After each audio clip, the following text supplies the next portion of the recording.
इसको हम दे देंगे 1 2 3 4 stars. Okay, very very important. इससे आपको क्वेश्चन डेफिनेटली मिलेगा, एक नहीं, दो नहीं, तीन नहीं, आगे आप देखेंगे कितने क्वेश्चन एक ईयर में आए हैं। इस अब आईफोन 16 आ गया है तो आईफोन 11 वाले इतने नहीं लेंगे, सब बोलेंगे पैसा इन्वेस्ट करना है तो कुछ अच्छे फोन में किया जाए।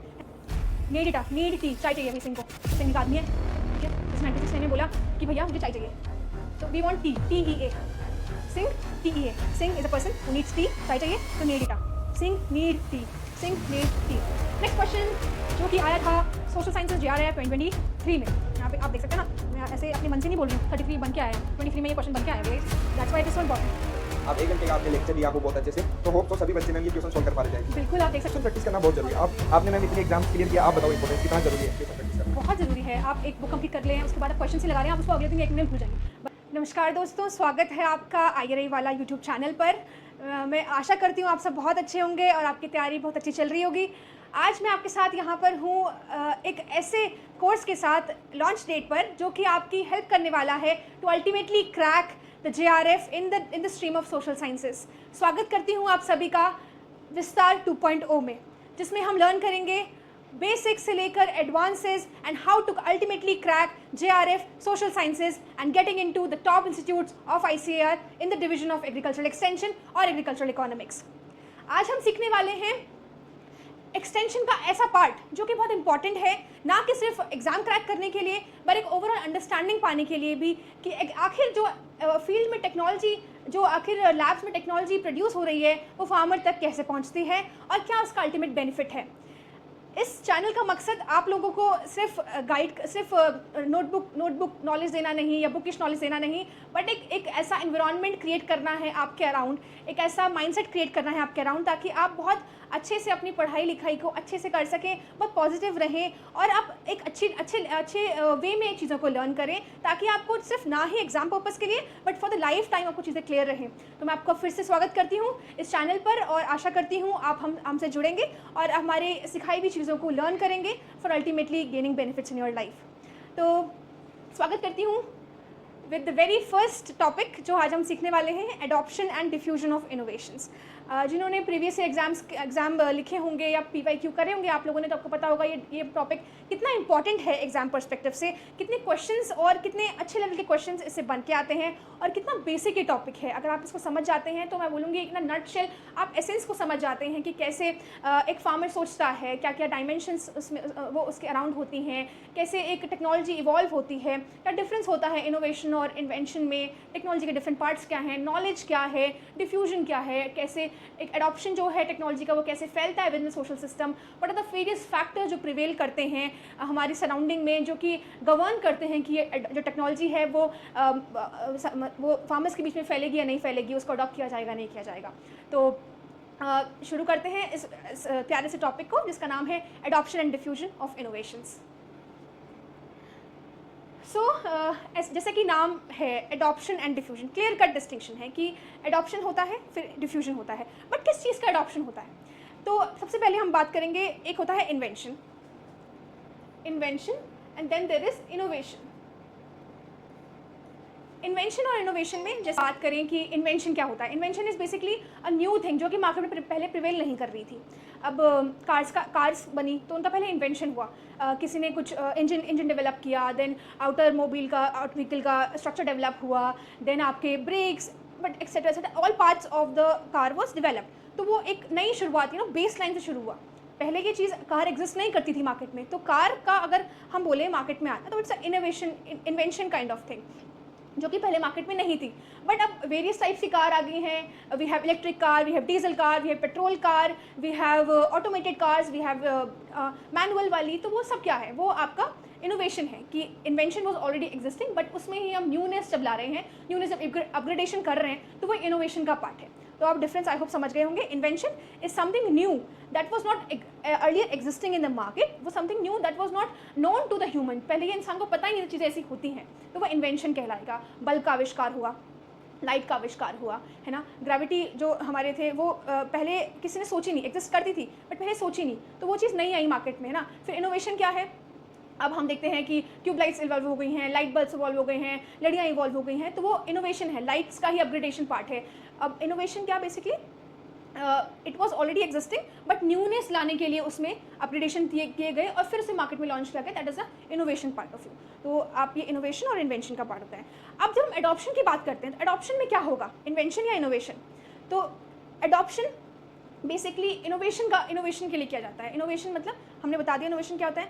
सो एडॉप्शन एक ऐसा फिनोमिना है और what we can say it is a course of action और कोर्स ऑफ डिसीजन मेकिंग जहाँ पे हम एक पर्टिकुलर टेक्नोलॉजी को अडॉप्ट करते हैं. You know we make the best decision out of course of options available. हमारे पास बहुत सारी टेक्नोलॉजी, बहुत सारे फर्टिलाइजर्स अवेलेबल हैं, तो हम क्यों लिक्विड फर्टिलाइजर की तरफ जाते हैं, हम क्यों ग्रैनुल की तरफ नहीं जा रहे, क्यों हम अब स्प्रे फर्टिलाइजर का प्रेफर करते हैं ना कि हम मैनुअली ग्रेन वाले प्रेफर करते हैं, कैप्सूल वाले प्रेफर करते हैं, बिकॉज उसका अलग अलग बेनिफिट्स हैं. So there are various perspectives to adoption. तो adoption is the making the best course of actions available. वहाँ पे जो भी ऑल्टरनेटिव्स अवेलेबल है उसमें से बेस्ट कोर्स ऑफ एक्शन चुनना, उसको हम एडॉप्शन बोलेंगे. अब एडॉप्शन तो हो गया, इनोवेशन का है. अब एडॉप्शन हमने कर लिया, अब डिफ्यूजन कैसे होगा. डिफ्यूजन मतलब आप समझते हैं जैसे अगर रूम में हमने अगरबत्ती जलाई है तो अगरबत्ती हमने इस कोने में जलाई है बट उसका धुआं, उसकी खुशबू, उसकी फ्रेग्रेंस पूरे रूम में फैलती है. तो it is a diffusion effect. It is diffusion effect कि वो कैसे पूरे सराउंडिंग में फैल रही है.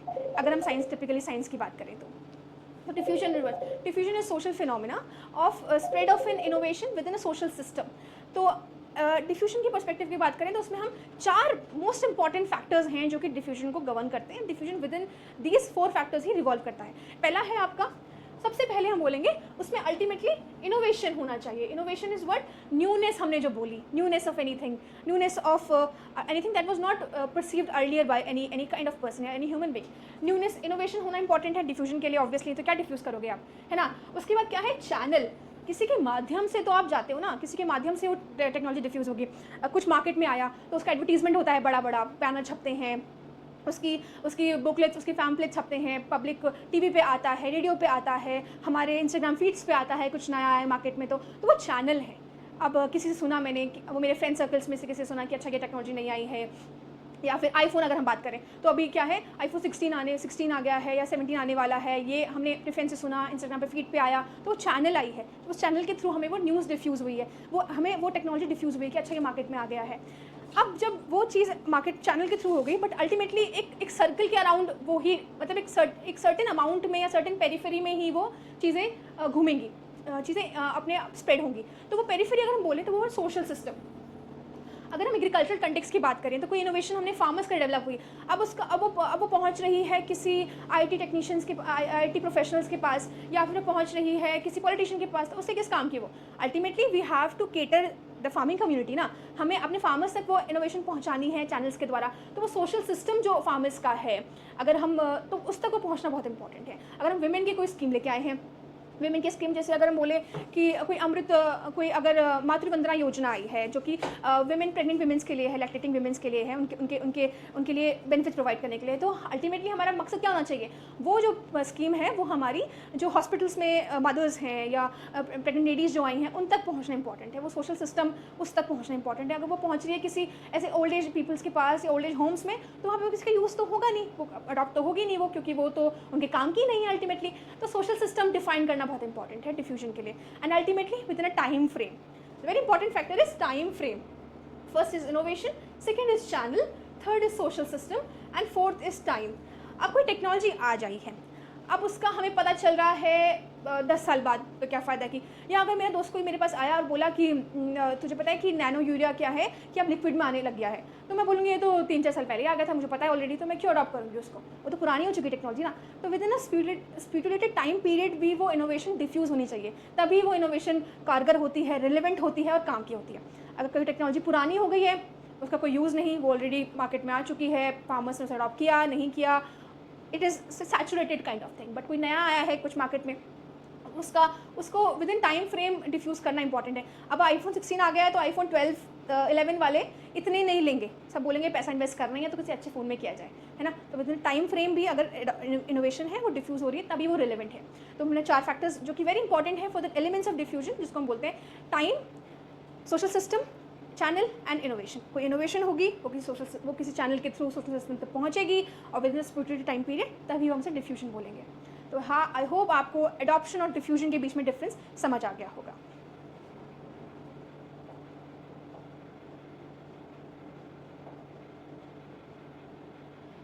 अब हम बात करते हैं अनसर्टेनिटी के बारे में। अब मैं सोचती हूँ कि मैं पीएचडी कर रही हूँ, तो मैं कल के दिन एआरएस बनूंगी, असिस्टेंट प्रोफेसर बनूंगी, या किसी अच्छी फर्म में सर्व करूँगी, इंटरनेशनल ऑर्गेनाइजेशन में सर्व करूँगी, अपने डिवीजन के अपने अपनी अपनी एक्सपर्टीज़ को यूटिलाइज़ करूँगी। अब भगवान ना करे कल कुछ ऐसा हो जाए, भगवान ना करे जैसे हम बोलते हैं ना, भगवान ना करे कि कुछ हो जाए। वो भगवान ना करे जो होता है ना, that is called uncertainty in a layman language. कि भगवान ना करे कोविड आया था, हमें क्या पता था हम घर में 2 साल बैठ जाएंगे और हमारा यूजी जो है वो 4 साल में से 2 साल घर में गुजरेगा। किसने सोचा था? नहीं सोचा था। That is uncertainty. You don't know what are the what can happen, क्या हो सकता है, उसे हम अनसर्टेनिटी बोलते हैं। और कहीं पर चल रहा है कि कुछ मतलब I don't know what to say, but it's like you never know what can happen next.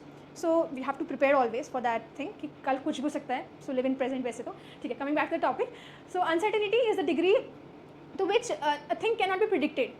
हम उसका अनुमान नहीं लगा सकते हैं. कल के दिन कुछ हो गया या कुछ ऐसी सिचुएशंस आ गई कि I have to get out of the system, या वो अनसर्टेनिटी हमेशा प्रिवेल करती है ना. कोविड हो जाता है तो हमें नहीं पता होता क्या करेंगे हम, कल के दिन बचेंगे नहीं बचेंगे, है ना. कल के दिन की छत गिर जाए या फिर बाढ़ आ जाए, जंगल जल जाए, कुछ भी हो सकता है, क्लाइमेट चेंज कुछ भी हो सकता है. That is uncertainty. तो वो जो डिग्री ऑफ अनप्रिडिक्टेबिलिटी है ना, that is called uncertainty. And there is always this degree of unpredictability, है ना. कल पता चल रहा है हम वी आर डेवलपिंग कंट्री, कल मार्केट क्रैश हो गया, मोदी जी हॉस्पिटलाइज हो गए तो पूरा शेयर मार्केट क्रैश हो जाता है. कुछ आपके वॉर लग गई तो फिर शेयर मार्केट क्रैश हो जाता है, आपका पैसा जो इन्वेस्ट किया है इट विल गो वेस्ट, है ना. तो वो डिग्री ऑफ अनसर्टेनिटी होती है जो होता है ना, टर्म्स एंड कंडीशंस अप्लाइड या अपने रिस्क पर चीज़ें करें. तो it is just to showcase कि भैया अनप्रिडिक्टेबिलिटी है और अनसर्टेनिटी है और अपने रिस्क पे अपनी चीज़ें करें. ओके. तो आई होप अनसर्टेनिटी का मीनिंग आपको समझ आ गया होगा. इनोवेशन के कंटेक्स्ट में बात करें तो हो सकता है कि हमने कोई इनोवेशन लेके आए मार्केट में और वो अडॉप्ट नहीं हुई ड्यू टू वेरियस फैक्टर्स. तो जो वेरियस फैक्टर्स हम बात करते हैं ना, क्या पता पसंद नहीं आई हो, हमारे कंटेक्स्ट में नहीं हो, हमें यूज़ में नहीं हो, या बहुत सारे फैक्टर्स होते हैं. तो वो जो अनसर्टेनिटी क्रिएट होती है मार्केट में, वो हमेशा एड ऑन होती है या फिर हमेशा रहेगी किसी इनोवेशन के साथ when you try to diffuse it into the social system of the community what we say. So there is always uncertainty factor. अब हम इनोवेशन की हमने बात करी कि newness in a thing, newness in anything that is not perceived earlier, that was not perceived earlier. तो वो तीन फैक्टर्स में बेसिकली होती है. 3 टाइप्स की अगर हम बोले इनोवेशन के 3 अगर फैक्टर्स माने कि इनोवेशन जो है वो पहले उसमें होता है. Okay, then we have a form of innovation. Form of innovation का मतलब हम समझेंगे कि एक फिजिकल अपेयरेंस ऑफ इनोवेशन, कुछ टैंजिबल थिंग है, कुछ फिजिकल अपेयरेंस है. जैसे हम बोले पूसा डिकम्पोजर करके एक टेक्नोलॉजी आई है आई की, विच इज़ जो कि है हमारी जो स्टबल बर्निंग की प्रॉब्लम्स होती हैं the near by areas of Delhi, जिसकी वजह से दिल्ली का बहुत ज़्यादा पोल्यूशन फैक्टर बढ़ जाता है. तो उसको टैकल करने के लिए एक टेक्नोलॉजी निकाली है पूसा ने, इसका नाम है पूसा डिकम्पोजर. पहले वो लिक्विड फॉर्म में आती थी, तो कैप्सूल फॉर्म में आने लगी. तो कैप्सूल फॉर्म उसको डिजोल्व करते हैं वाटर में and you spread into the fields, और वो फिर स्टबल डिकम्पोज हो जाता है ऐसे करके. ठीक है. तो जो वो कैप्सूल फॉर्म है ना, वो इनोवेशन तो पहले एग्जिस्ट कर रही थी. हमने ट्राइकोडर्मा पहले भी एग्जिस्ट करता था, उसके बाद उसे डिफरेंट फॉर्म्स में उसे डाला गया. तो वो क्या है? इनोवेशन है ना. तो उस इनोवेशन का एक फॉर्म है कि कैप्सूल फॉर्म में वो इनोवेशन फार्मर्स तक पहुंच रही है. तो जो कैप्सूल फॉर्म होगी वो फॉर्म ऑफ इनोवेशन होगी, फिजिकल अपेयरेंस ऑफ एनीथिंग, है ना. हम बोलते हैं कि थ्रेशर है, हार्वेस्टर है और रोटावेटर है, जो इम्प्लीमेंट्स हैं उनका एक फॉर्म है, स्ट्रक्चर है, फिजिकल अपेयरेंस है. That is a form of innovation. Okay, I hope you got it. Physical appearance. Physical appearance of an innovation is known as the form of innovation. Coming to the function of innovation. Function of innovation का मतलब ये होगा कि वो क्या काम आ रही है वो टेक्नोलॉजी, वो उसका फंक्शन हो गया कि ह्यूमन वेलबींग के वेलफेयर के लिए वो कैसे काम आ रही है. पूसा डिकम्पोजर हमने बोला तो वो फार्मा की फील्ड में स्प्रेड होता है और उससे स्टबल की जो डिकम्पोजिशन प्रोसेस है वो फास्टर हो जाती है और इससे क्या होता है अल्टीमेटली हमें उसको पराली जलाने की ज़रूरत नहीं पड़ती और पोल्यूशन नहीं होगा. तो वो फंक्शन ऑफ इनोवेशन हो गया कि हमारे वो जो पोल्यूशन के फैक्टर को वो कम कर रहा है, हमारी मेहनत कम कर रहा है, हमारा जो भी फैक्टर है वो फंक्शन ऑफ इनोवेशन हो जाएगा कि ultimately what is the use of that innovation, we call it function of innovation. Coming to the meaning of innovation. It is meaning of innovation मतलब आप उस इनोवेशन से क्या समझते हैं. It is subjective term. ठीक है, सब्जेक्टिवली कि मेरा मानना इस टेक्नोलॉजी को लेकर ये है, या अगर मैं बोलूँ ड्रोन्स की बात करूँ, ठीक है, तो बीइंग अ एग्रीकल्चर स्टूडेंट तो I know the importance of drone into agriculture. Precision farming का क्या इंपॉर्टेंस है, कितनी वो हमारी ड्रजरी को कम करेगा, कितना हमें कॉम्पिटिटिव बनाएगा एग्रीकल्चर के मामले में. तो वो मेरा सब्जेक्टिव फिनोमेना है. बट कुछ ट्रेडिशनल लोग होंगे जो कि अगर हम पहाड़ों की बात करें, गाँव की बात करें, तो उनको कोई मतलब नहीं है ड्रोन क्या है, कुछ नहीं, वो अपना जाते हैं, अपना खेत में काम करते हैं और उनको कोई सिखाया जाए तो वो ड्रोन का मतलब वो किस तरह से लेंगे कि अच्छा कुछ हवा में उड़ती हुई चीज़ है जो कि हमारे फील्ड्स में दवाई छिड़केगी, कुछ छिड़केगी, तो वो उनका मीनिंग ऑफ, उनके लिए वो परसेप्शन हो गया। मेरे लिए वो प्रिसिशन है, जीआईएस है और जीपीएस है और टेक्नोलॉजी है, ये टेक्नोलॉजी वो टेक्नोलॉजी, तो वो मेरे लिए एक अलग मीनिंग है ना उस इनोवेशन का, मेरे लिए एक अलग पर्सपेक्टिव है उस इनोवेशन का, मेरे लिए एक सब्जेक्टिव फिनोमिना है उस इनोवेशन का। But in comparison to other person it can be normal thing, जिनको जितनी समझ होगी उस हिसाब से वो परसीव करेंगे उस टेक्नोलॉजी को, तो वो होता है आपका मीनिंग ऑफ इनोवेशन, कि आपके पर्सपेक्टिव में, इंडिविजुअल पर्सपेक्टिव में आप उस इनोवेशन को किस तरह से देखते हैं या क्या समझते हैं। That is the meaning of innovation. I hope you all got it. Form of innovation, function of innovation and meaning of innovation ultimately क्या होते हैं। ओके, सो नेक्स्ट, ओके, अब जो हमने बात करी एडॉप्शन की, तो एडॉप्शन अल्टीमेटली एक प्रोसेस है जो कि क्या गवर्न करती है कि हम कैसे best course of action we take up from the available course of action को हम कैसे लेते हैं। अब वेरियस साइंटिस्ट रहे हैं सोशल साइंसेज में, उन्होंने डिफरेंट स्टेजेस के थ्रू बताया है कि एडॉप्शन अल्टीमेटली क्या होता है, या एडॉप्शन किस वे में फैलता है, कैसे वो जाता है, डिफ्यूज़ होता है अल्टीमेटली व्हाट वी से। तो वी विल बी सीइंग है कि कौन से साइंटिस्ट ने क्या क्या तरीके से बताया है कि अल्टीमेटली एक इनोवेशन जो है वो कैसे स्प्रेड आउट होता है, कैसे डिफ्यूज़ होता है into various stages. Okay, so एक पायनियर रहे हैं Ryan and Gross 1945, they were the pioneers of what we say, जिन्होंने बताया था कि जो एडॉप्शन प्रोसेस होती है वो एक शॉर्टकट नहीं है, it is a step by step process, जिसमें सबसे पहले होता है, अब इसका आप याद करने के लिए क्या करेंगे, हाँ,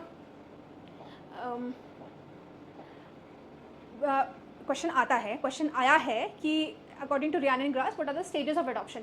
या according to Wilking, what are the stages of adoption? According to North Center, what are the stages of adoption? तो आपको मगअप करने के लिए you need to have some short tricks, है ना, जिसके लिए हम यहाँ पे हैं अल्टीमेटली आपकी इन्हीं चीज़ों में हेल्प आउट करने के लिए, बाकी आप लर्न तो आप खुद ही करेंगे, है ना। तो Ryan and Gross जिन्होंने बताया, तो आप यहाँ रखेंगे एक्टा, ACTA and एक्टा, ओके, एडॉप्शन हम इंग्लिश में बोलते हैं, ठीक है। एक्टा आप ध्यान रखेंगे, एक्टा एक निमोनिक बना लीजिए, acta, Ryan and Gross, they were both actors, they were acta. So actor का फुल फॉर्म क्या है, या फिर बोलेंगे कि इसका कैसे हम इसे ओपन अप करेंगे। सबसे पहले रियान एंड ग्रॉस के according awareness, then conviction, then trial stage, then acceptance and ultimately complete adoption. These are the stages of adoption process. सबसे पहले अवेयरनेस की बात करी। कन्विक्शन का मतलब क्या होता है, कन्विक्शन मतलब I am convicted to become a good person in life, I am convicted to become good, अगर हम बोलें कि साइंटिस्ट बनना है, ठीक है, या बोलें कि मुझे डॉक्टर बनना है, तो मेरी कन्विक्शन है, I have that hard core feeling कि मुझे करना है, मुझे ये बनना है ना, मुझे अगर ये आना है आप लोगों के अंदर जैसा होगा, ठीक है, तो वो कन्विक्शन है, डिज़ायर ऑफ यूज़फुलनेस कि मुझे अच्छे से पढ़ना है इस कोर्स को और मुझे से क्वेश्चन सॉल्व करने हैं और मैं सब कर लूँगी जो मुझसे हो सकता है, and I will be there. Conviction to use, है ना, कन्विक्शन टू अडॉप्ट एनीथिंग, वो कन्विक्शन। अवेयरनेस होगी, फिर कन्विक्शन हमें डेवलप करनी है, फिर कन्विक्शन डेवलप करके ट्रायल स्टेज हम आगे पढ़ेंगे, व्हाट आर द प्रोसेसेस। यहाँ पे जस्ट आपको मैं एक क्रिस्पली बता दे रही हूँ कि व्हाट आर द स्टेजेस और किस साइंटिस्ट ने किस तरह से डिफाइन किया है ना। Then trial stage will be there, हम टेक्नोलॉजी को अडॉप्ट करेंगे, limited amount, limited what we say, limited amount भी नहीं, मतलब लिमिटेड स्पेस में अडॉप्ट करेंगे कि हाँ वो करने लायक है या नहीं है, फिर ठीक है, फिर एक्सेप्टेंस होगा, करनी है नहीं करनी है वो हम आगे पढ़ेंगे, what are the stages and ultimately there is adoption. तो एक्ट आप ध्यान रखेंगे रियान एंड ग्रॉस के लिए। फिर आते हैं विल्किंग्स। अनदर साइंटिस्ट इन द 1953, इन्होंने बताया था कि एडॉप्शन क्या है, इट इज लर्निंग प्रोसेस। इन्होंने एक और फैक्टर ऐड कर लिया कि लर्न करता है भाई बंदा इसमें ना, एडॉप्शन से पहले we have to learn what is going on, है ना। तो learning, deciding and acting, LDA, ठीक है, LDA, Wilkings, learning, deciding and acting upon it. Okay, so next there are few more scientist, हाँ, जो कि इंपॉर्टेंट हैं, जिन्होंने बताया था एडॉप्शन प्रोसेस क्या क्या स्टेजेस में गुजरती हैं। Next was Johnson and Hever in the year 1953। उन्होंने बताया था कि जो एडॉप्शन डिफ्यूजन प्रोसेस होती है ना, एडॉप्शन प्रोसेस है वो डिसीजन मेकिंग प्रोसेस है। हमने बताया अल्टीमेटली हमें अडॉप्ट करना है नहीं करना है, वो आपका डिसीजन होता है कि मुझे टेक्नोलॉजी अडॉप्ट करनी है नहीं करनी है। तो वो जो एडॉप्शन का प्रोसेस है वो डिसीजन मेकिंग प्रोसेस है कि जॉनसन एंड हेवर ने बताया था। इन्होंने फर्दर कुछ स्टेजेस बताई, जैसे ऑब्जर्विंग अ प्रॉब्लम, हमें कुछ टेक्नोलॉजी है कि स्टेबल बनने की प्रॉब्लम है, तो वो प्रॉब्लम है ना, वो आपके अकॉर्डिंग प्रॉब्लम नहीं हो सकती, क्या पता फार्मर के अकॉर्डिंग कि नहीं हमारा तो काम बन रहा है, बट लोगों के लिए, दिल्ली वासियों के लिए तो पोल्यूशन फैला रही है, सांस लेने में दिक्कत आ रही है, प्रॉब्लम है। प्रॉब्लम है तो एनालाइज करना है कि क्या सोल्यूशन हो सकता है, क्या प्रॉब्लम है और क्यों ऐसा होता है। फिर अल्टीमेटली आइडेंटिफाइंग द ऑप्शंस कि पराली जलाना है, जलाना भी तो ऑप्शन है, मगर हम डिकम्पोजर यूज़ कर लेंगे तो हमारा काम बन जाएगा और दूसरों को परेशानी नहीं होगी। तो identifying the options available in the market. अब मुझे आईफोन लेना है तो मैं कौन सा वाला लूँ, हम देखते हैं कि कौन कौन से ऑप्शंस अवेलेबल हैं, कलर के बेसिस पे, कॉस्ट के बेसिस पे, स्टोरेज के बेसिस पे, कैमरा क्वालिटी के बेसिस पे और ब्रांड वैल्यू के बेसिस पे, है ना, ऑप्शंस अवेलेबल। फिर हम एक एक्शन भी टेक कि अच्छा मुझे आईफोन 16 लेना है क्योंकि वो नया आया है मार्केट में और उसका कॉस्ट सही है, जो कुछ भी है ना, तो टेकिंग एक्शन अल्टीमेटली।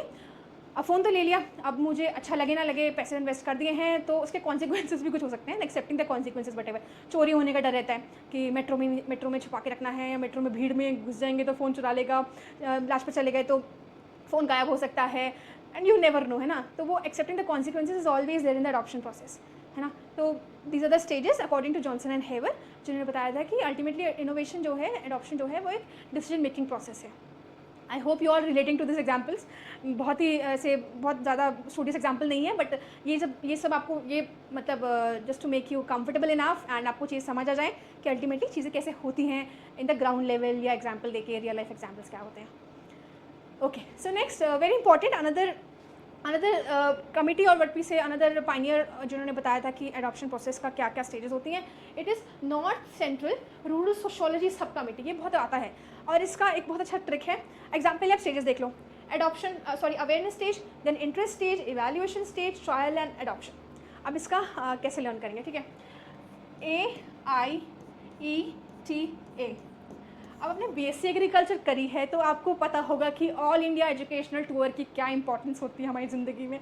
हमारा तो कोविड बैच था तो हमें ये मौका मिला नहीं, सौभाग्य मिला नहीं कि टूर कर सकें जो यूनिवर्सिटी के पैसों पर, राइट। तो we were not that much fortunate enough. कोई बात नहीं, भगवान कुछ ना कुछ अच्छा दे देता है लाइफ में, ठीक है। तो ऑल इंडिया टूर की जो इंपॉर्टेंस होती है वो हमें पता है बेसिक एग्रीकल्चर में। तो अब इसे कैसे लर्न करेंगे, इसका ऑल इंडिया एजुकेशनल टूर और ए से याद रखिए एग्रीकल्चर, है ना, AIETA। अब ये तो चलो याद होगा AIETA करना है, अब किसने दिया, तो याद रखिएगा नॉर्थ सेंट्रल रूरल सोशोलॉजी। चलो ये तो कोई बात नहीं, नॉर्थ सेंट्रल, कुछ बच्चे साउथ में जाते हैं घूमने के लिए, कुछ नॉर्थ में आते हैं, कुछ जगह जगह जाते हैं ना, टूर लेके जाते हैं फैकल्टी के साथ, बस भर के जाते हैं। तो अब देखेंगे कुछ नॉर्थ में गए, कुछ सेंट्रल में गए, कहाँ गए, AIETA पे गए, टूर पे गए। तो I hope you will able to learn this कि north central rural sociology sub committee NC। अगर एग्ज़ाम में कहीं आ गया आप बोलोगे कि मैडम वहाँ तो NCR, एक मिनट, हाँ मैडम वहाँ तो NCS, अरे फिर गलत हो गया, NCRSS आया था। आप बोलोगे मैडम आपने तो AIT बताया था, आपने तो बोला था नॉर्थ एंड सेंट्रल जाना है, वहाँ तो ऐसा कुछ आया नहीं एग्जाम में, हम तो कंफ्यूज हो गए। तो थोड़ा दिमाग अपना भी लगा लीजिएगा और अगर आपको कहीं NC दिखे तो थोड़ा गेस कर लीजिएगा कि it is north central rural sociology sub committee 1955। किसने क्या दिया था, AIETA। इन्होंने, अब चलो मेन गेम पे आते हैं, इन्होंने बोला था कि जो एडॉप्शन प्रोसेस है वो आपकी इन स्टेजेस से गुजरती है। Awareness about adoption, awareness about innovation की मार्केट में कुछ नई चीज़ आई है, इंटरेस्ट डेवलप हुआ, ठीक है। कुछ अगर हम एग्जांपल की बात करें, जैसे टेक्नोलॉजी, अगर हम बोलें कि सीड किट आया है जर्मिनेशन, सीड जर्मिनेशन को मापने के लिए IRA से रिलीज़ हुआ है एक seed kit, seed technology division के द्वारा। तो उसका इनॉग्रेशन हमारे कॉन्वोकेशन के टाइम पे हुआ था, स्टेज पे बाकायदा ले जाया गया कि हाँ IRA की न्यू टेक्नोलॉजी है गाइस, इसको देख लो, है ना। तो उसका अवेयरनेस फैलाया गया कि अब जब ये अब स्टेज पे पब्लिश हुआ है, भाई मिनिस्टर जी ने इनॉग्रेट किया है सीड किट IRA का, तो अब उसको एक क्या बोलते हैं ब्रांड वैल्यू मिल गई, पॉपुलराइज हो गया, न्यूज़ में आ गया, पूसा समाचार चैनल में आ गया, यूट्यूब वाले, है ना, और न्यूज़पेपर में आ गया कि कॉन्वोकेशन के दौरान ये टेक्नोलॉजीज़ और ये चीज़ें लोकार्पण किया मंत्री जी ने, है ना। तो वो अवेयरनेस स्टेज होगी। फिर इंटरेस्ट, अच्छा फार्मर को लगा अच्छा न्यू सीड किट आया है मार्केट में, तो जैसे पता किया जाए, तो वो आ गया वही सीड साइंटिस्ट के पास कि क्या मार्केट में आया, आप लोगों ने क्या निकाला है, तो इंटरेस्ट डेवलप करना हुआ, है ना। फिर अल्टीमेटली इवैल्यूएशन, अच्छा ये चीज़ ये जो सीड किट है वो सभी सीड्स के लिए है कि नहीं, अब इतना तो मुझे आइडिया है नहीं कि exactly what is the phenomenon, what are the characteristics, but हाँ वो पता करेगा कि अच्छा ये मेरे लिए सही होगा नहीं होगा। हाँ मैं तो अभी तक ट्रेडिशनल मेथड से सीड जर्मिनेशन कर रहा था, अगर इससे करूँगा तो मुझे वाइबिलिटी का पता कि मेरा सीड अच्छा है या नहीं है, बिजाई करने से पहले ही पता चल जाएगा। तो इवैल्यूएशन उसने अपने दिमाग में कर लिया, उसने ट्रायल किया, चलिए मैं लेके जाता हूँ, आप दे रहे हैं तो मैं लेके चल जाता हूँ सीड किट को। अल्टीमेटली उसने ट्राई किया अपने छोटे प्लॉट में, उस सीट कुछ लिए कि अच्छा थोड़े छोटे छोटे से 5 में पहले कर लेता हूँ ट्रायल स्टेज, एंड अल्टीमेटली अगर उसे अच्छा लगेगा कि हाँ यार काम की चीज़ है ये, तो काम की चीज़ होगी तो उसे अल्टीमेटली अडॉप्ट करेगा। बोलेगा नहीं नहीं ये बकवास है, इससे कुछ नहीं होता, ये कुछ नहीं है, तो अल्टीमेटली उसे रिजेक्ट कर देगा। तो आप, I hope you got what I wanted to explain you. तो ये adoption, interest, evaluation, trial and ultimately adoption given by NCAIETA. I hope you will remember it. और गलती से और एक क्वेश्चन आप करके आएंगे पेपर में अगर आएगा अच्छे से तो, है ना। Okay, so next we have another scientist, okay, Wilson and Gallup, another pioneers or what we say very famous social scientist, Wilson and Gallup in year 1955. इन्होंने बोला था कि जो अडॉप्शन प्रोसेस है उन्होंने किस पे ध्यान दिया, उन्होंने बोला कि प्रॉब्लम सॉल्विंग पे फोकस करती है अडॉप्शन प्रोसेस, कि अल्टीमेटली कुछ प्रॉब्लम चल रही है उसमें सॉल्व करने के लिए हम अडॉप्शन करते हैं। तो उन्होंने अनदर फर्दर स्टेजेस दिए, सबका अपना अपना ओपिनियन है, सब अपनी तरह चल रहे हैं, भाई हमारे अकॉर्डिंग ये, हमारे अकॉर्डिंग वो, है ना, ठीक है। तो प्रॉब्लम सॉल्विंग की बात की, becoming aware of problem, ultimately सब लोगों ने एक ही चीज़ बोली है, कैसे वो इनोवेशन डिफ्यूज़ होती है टू अल्टीमेटली क्लाइंट्स के थ्रू, बट अपने अपने ओपिनियंस अपने अपने स्टेजेस के थ्रू बताइए। Become aware of problem, aware होंगे प्रॉब्लम के लिए, इन्फॉर्मेशन ऑब्टेन करेंगे, इवैल्यूएट द ऑल्टरनेटिव्स, अगर कोई और अच्छा ऑप्शन अवेलेबल है कि हमें अराउंड 50,000 की रेंज में कोई फ़ोन ढूंढना है, तो मैं क्या देखूँ, आप आईफोन तो पुराने वाले आएंगे, नए वाले तो इतने में आएंगे नहीं, सैमसंग का कोई देख लेता हूँ वो भी अच्छे हैं, या कोई वीवो का देख लेता हूँ, ओप्पो का देख लेता हूँ, ऑल्टरनेटिव्स अवेलेबल टेक्नोलॉजी एडॉप्शन के लिए, ठीक है। फिर अल्टीमेटली अच्छा मुझे बेस्ट डील मिल गई है क्रेडिट कार्ड लगा के, सब कुछ लगा के, तो ultimately I decide and act कि मुझे कौन सा फ़ोन लेना है या मुझे कौन सा इनोवेशन चुननी है। Then continue and practice, adoption अच्छा लगा, उसे हमने अडॉप्ट किया, तो उसे हम कंटिन्यू रखेंगे until it is saturated, until unless हमारे पास ज़्यादा पैसे नहीं आ गए या मार्केट में कोई नया फ़ोन नहीं आ गया, राइट। तो कंटिन्यू एंड प्रैक्टिस उसे करते रहेंगे। तो according to Wilson and Gallup problem solving में फोकस किया, एंड उन्होंने ये सीरीज बताई कि ये सीरीज आकर करती हैं when we go for an adoption process. Next coming to Singh 1969, उन्होंने अनदर वेरी इंपॉर्टेंट आता है कि what are the stages of adoption according to Singh, according to Wilking, according to NCR, ठीक है। तो आप ध्यान रखेंगे कि सिंह 1969 में बताया था कि जो स्टेजेस होती हैं they are always not linear, हमारे उनके अकॉर्डिंग जो ये प्रोसेस मैंने बताई कि एडॉप्शन, देन इंटरेस्ट, ये चीज़ें अल्टीमेट ऑप्शन, उन्हें बोला कि ये सिर्फ चीज़ें सीक्वेंस में नहीं चलती हैं, कुछ नई बात बोली ना, कुछ सीक्वेंस में नहीं चलती हैं। यू कैन अल्टीमेटली, अगर आपको इंटरेस्ट है तो आप अल्टीमेटली ट्रायल लेके उसको कर सकते हो, या ऑलरेडी स्टैब्लिश टेक्नोलॉजी है तो आप उसे अडॉप्ट भी कर सकते हो। तो ज़रूरी नहीं है कि ये पूरी स्टेजेस जो हैं वो एक के बाद एक चले, it can be randomized, it can be like we can have a jumping process ना, कि अगर मेरा कोई पड़ोसी है उसने कोई नई टेक्नोलॉजी अडॉप्ट की और मैंने देख लिया उसको तो बहुत अच्छा चल रहा है, भाई बहुत बढ़िया चल रहा है, सस्ती भी टेक्नोलॉजी है, तो मैंने उसे अपने ट्रायल ना लेने की जगह या इन्फॉर्मेशन ना कलेक्ट करने की जगह मैंने उसे सीधा अवेयरनेस से ट्रायल से एडॉप्शन स्टेज पे ले लिया। तो it is not a linear process, it can be a jumping process according to Singh. अब सिंह ने भी कुछ स्टेजेस बताई हैं भाई हमारा काम बढ़ाने के लिए, है ना। उन्होंने क्या बताइए, नेडिटा, एक मिनट, हाँ,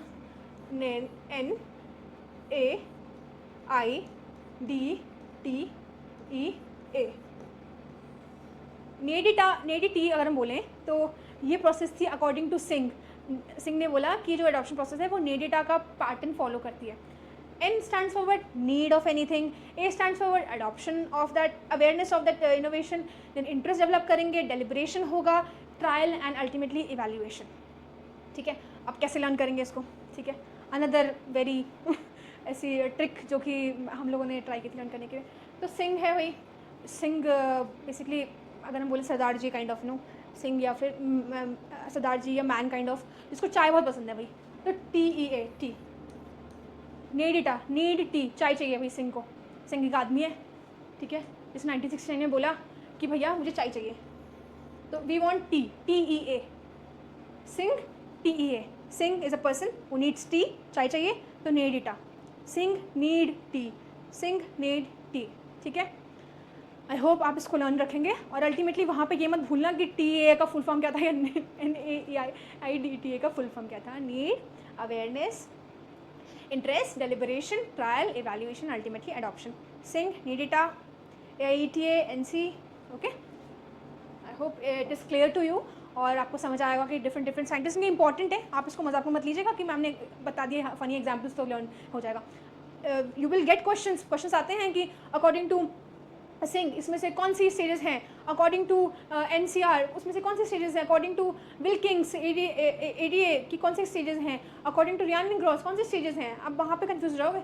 इसलिए you learn it, you mug it up, क्या क्या उसके शॉर्ट फॉर्म्स हैं, क्या क्या फुल फॉर्म्स हैं, क्या चीज़ किस चीज़ का स्टैंड करती है। कहीं पे D stand for decision making, कहीं पे डेलिब्रेशन, तो ये भी आप ध्यान रखेंगे कहाँ पे डेलिब्रेशन है, कहाँ पे डिसीजन मेकिंग है, कहाँ पे अवेयरनेस है, कहाँ पे अडॉप्शन है, यहाँ पे A क्या सिंक्रोनाइज करता है, यहाँ पे D क्या सिंक्रोनाइज करता है, यहाँ पे I क्या मीन रखता है। ओके, आगे बढ़ते हैं। Okay, coming to the innovation decision process, Rogers, the very famous author of very good book known as Diffusion of Innovations by Rogers, अब जो थे ये साइंटिस्ट, इन्होंने बताया कि जो इनोवेशन प्रोसेस है ना वो कैसे डिफ्यूज़ होती है थ्रू डिसीजन मेकिंग, कि हम हर स्टेप पे डिसीजन लेते हैं, हर स्टेप पे कि हमें अडॉप्ट करनी नहीं करनी है ना। तो innovation decision process is basically a time period in which we get acclimatize from awareness to ultimately getting a innovation adopted. तो इनोवेशन डिसीजन प्रोसेस ऐसी एक टाइम पीरियड होता है जहाँ पे हम पहली बार उस इनोवेशन के बारे में जानने से लेकर अल्टीमेटली उसको अडॉप्शन तक आते हैं। तो इस बीच के पीरियड को हम बोलेंगे इनोवेशन डिसीजन पीरियड या फिर जस्टेशन पीरियड, है ना। जब तक वो टेक्नोलॉजी हमारे मार्केट में प्रिवेल करती है, हमारे दिमाग में रहती है कि अडॉप्ट करूँ ना करूँ, इम्प्लीमेंट करूँ ना करूँ, से अपनाऊँ ना अपनाऊँ, तो वो जो प्रोसेस अल्टीमेटली है या टाइम पीरियड है उसे हम इनोवेशन डिसीजन प्रोसेस बोलते हैं। अब ये भी स्टेजेस में होता है, हर चीज़ यहाँ स्टेजेस में डिफाइंड है, भाई सब कुछ क्लियर कट डिस्टिंक्शन है, क्या चीज़ क्या कहाँ पे होगी। तो जो रॉजर्स थे उन्होंने इनोवेशन डिसीजन प्रोसेस दी, उन्होंने बोला कि जो इनोवेशन है वो बेसिकली आपकी KPDIC, वेरी क्लियर कट बताया। KPDIC आप इसको, मैं तो बोलती हूँ 10 बार बोलिए और रट जाइए, क्योंकि ये आप आगे देखेंगे क्वेश्चंस कि कैसे स्टेजेस से बन के आ रहे हैं और कैसे ये एकदम बहुत इंपॉर्टेंट है टॉपिक, बता रही हूँ मैं आपको, ठीक है। KPDIC मेरे साथ बोलिएगा, KPDIC, ठीक है। अब इसका फुल फॉर्म क्या है भैया, KPDIC तो लर्न कर दिया, इनोवेशन डिसीजन प्रोसेस है। पहला है नॉलेज, दूसरा है आपका परसुएशन, तीसरा है आपका decision making stage, finally it is implementation, and fourth है आपका 1 2 3 फिफ्थ है आपका कन्फर्मेशन स्टेज। अभी तक मैं आपको इतना एग्जाम्पल दे चुकी हूँ कि मुझे लगता है कि आपको समझ आ जाना चाहिए कि कैसे ये चीज़ें प्रोग्रेस हो रही हैं, है ना। थोड़ा पानी पी लेती हूँ, मेरा गला दर्द हो गया। तब तक आप इसको यू जस्ट नोट डाउन, लिखते रहिए कॉपी पेन लेके। आई होप आप बैठे होंगे कॉपी पेन लेके और आप साथ में लिखते रहेंगे कि क्या शॉर्ट फॉर्म में हम बता रही हैं, क्या क्या इंपॉर्टेंट पॉइंट्स हैं, कैसे कैसे लर्न करना है, क्या क्या इंपॉर्टेंट चीज़ें हैं, कहाँ से क्वेश्चन बन के आते हैं। आप कॉपी पेन लेके बैठ जाइए अगर आप नहीं बैठे हैं अभी तक तो, और सारा नोट डाउन कर लिया। Meanwhile I have my water please.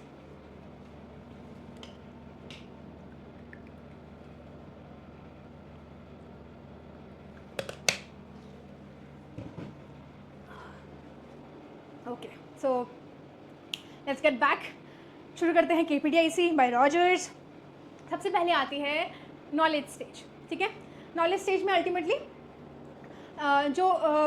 जो अगर हम बोले एक इंडिविजुअल है, वो उसको पता चलता है कि ये चीज़ मार्केट में नहीं आई है ना, वो आपकी नॉलेज स्टेज रहेगी।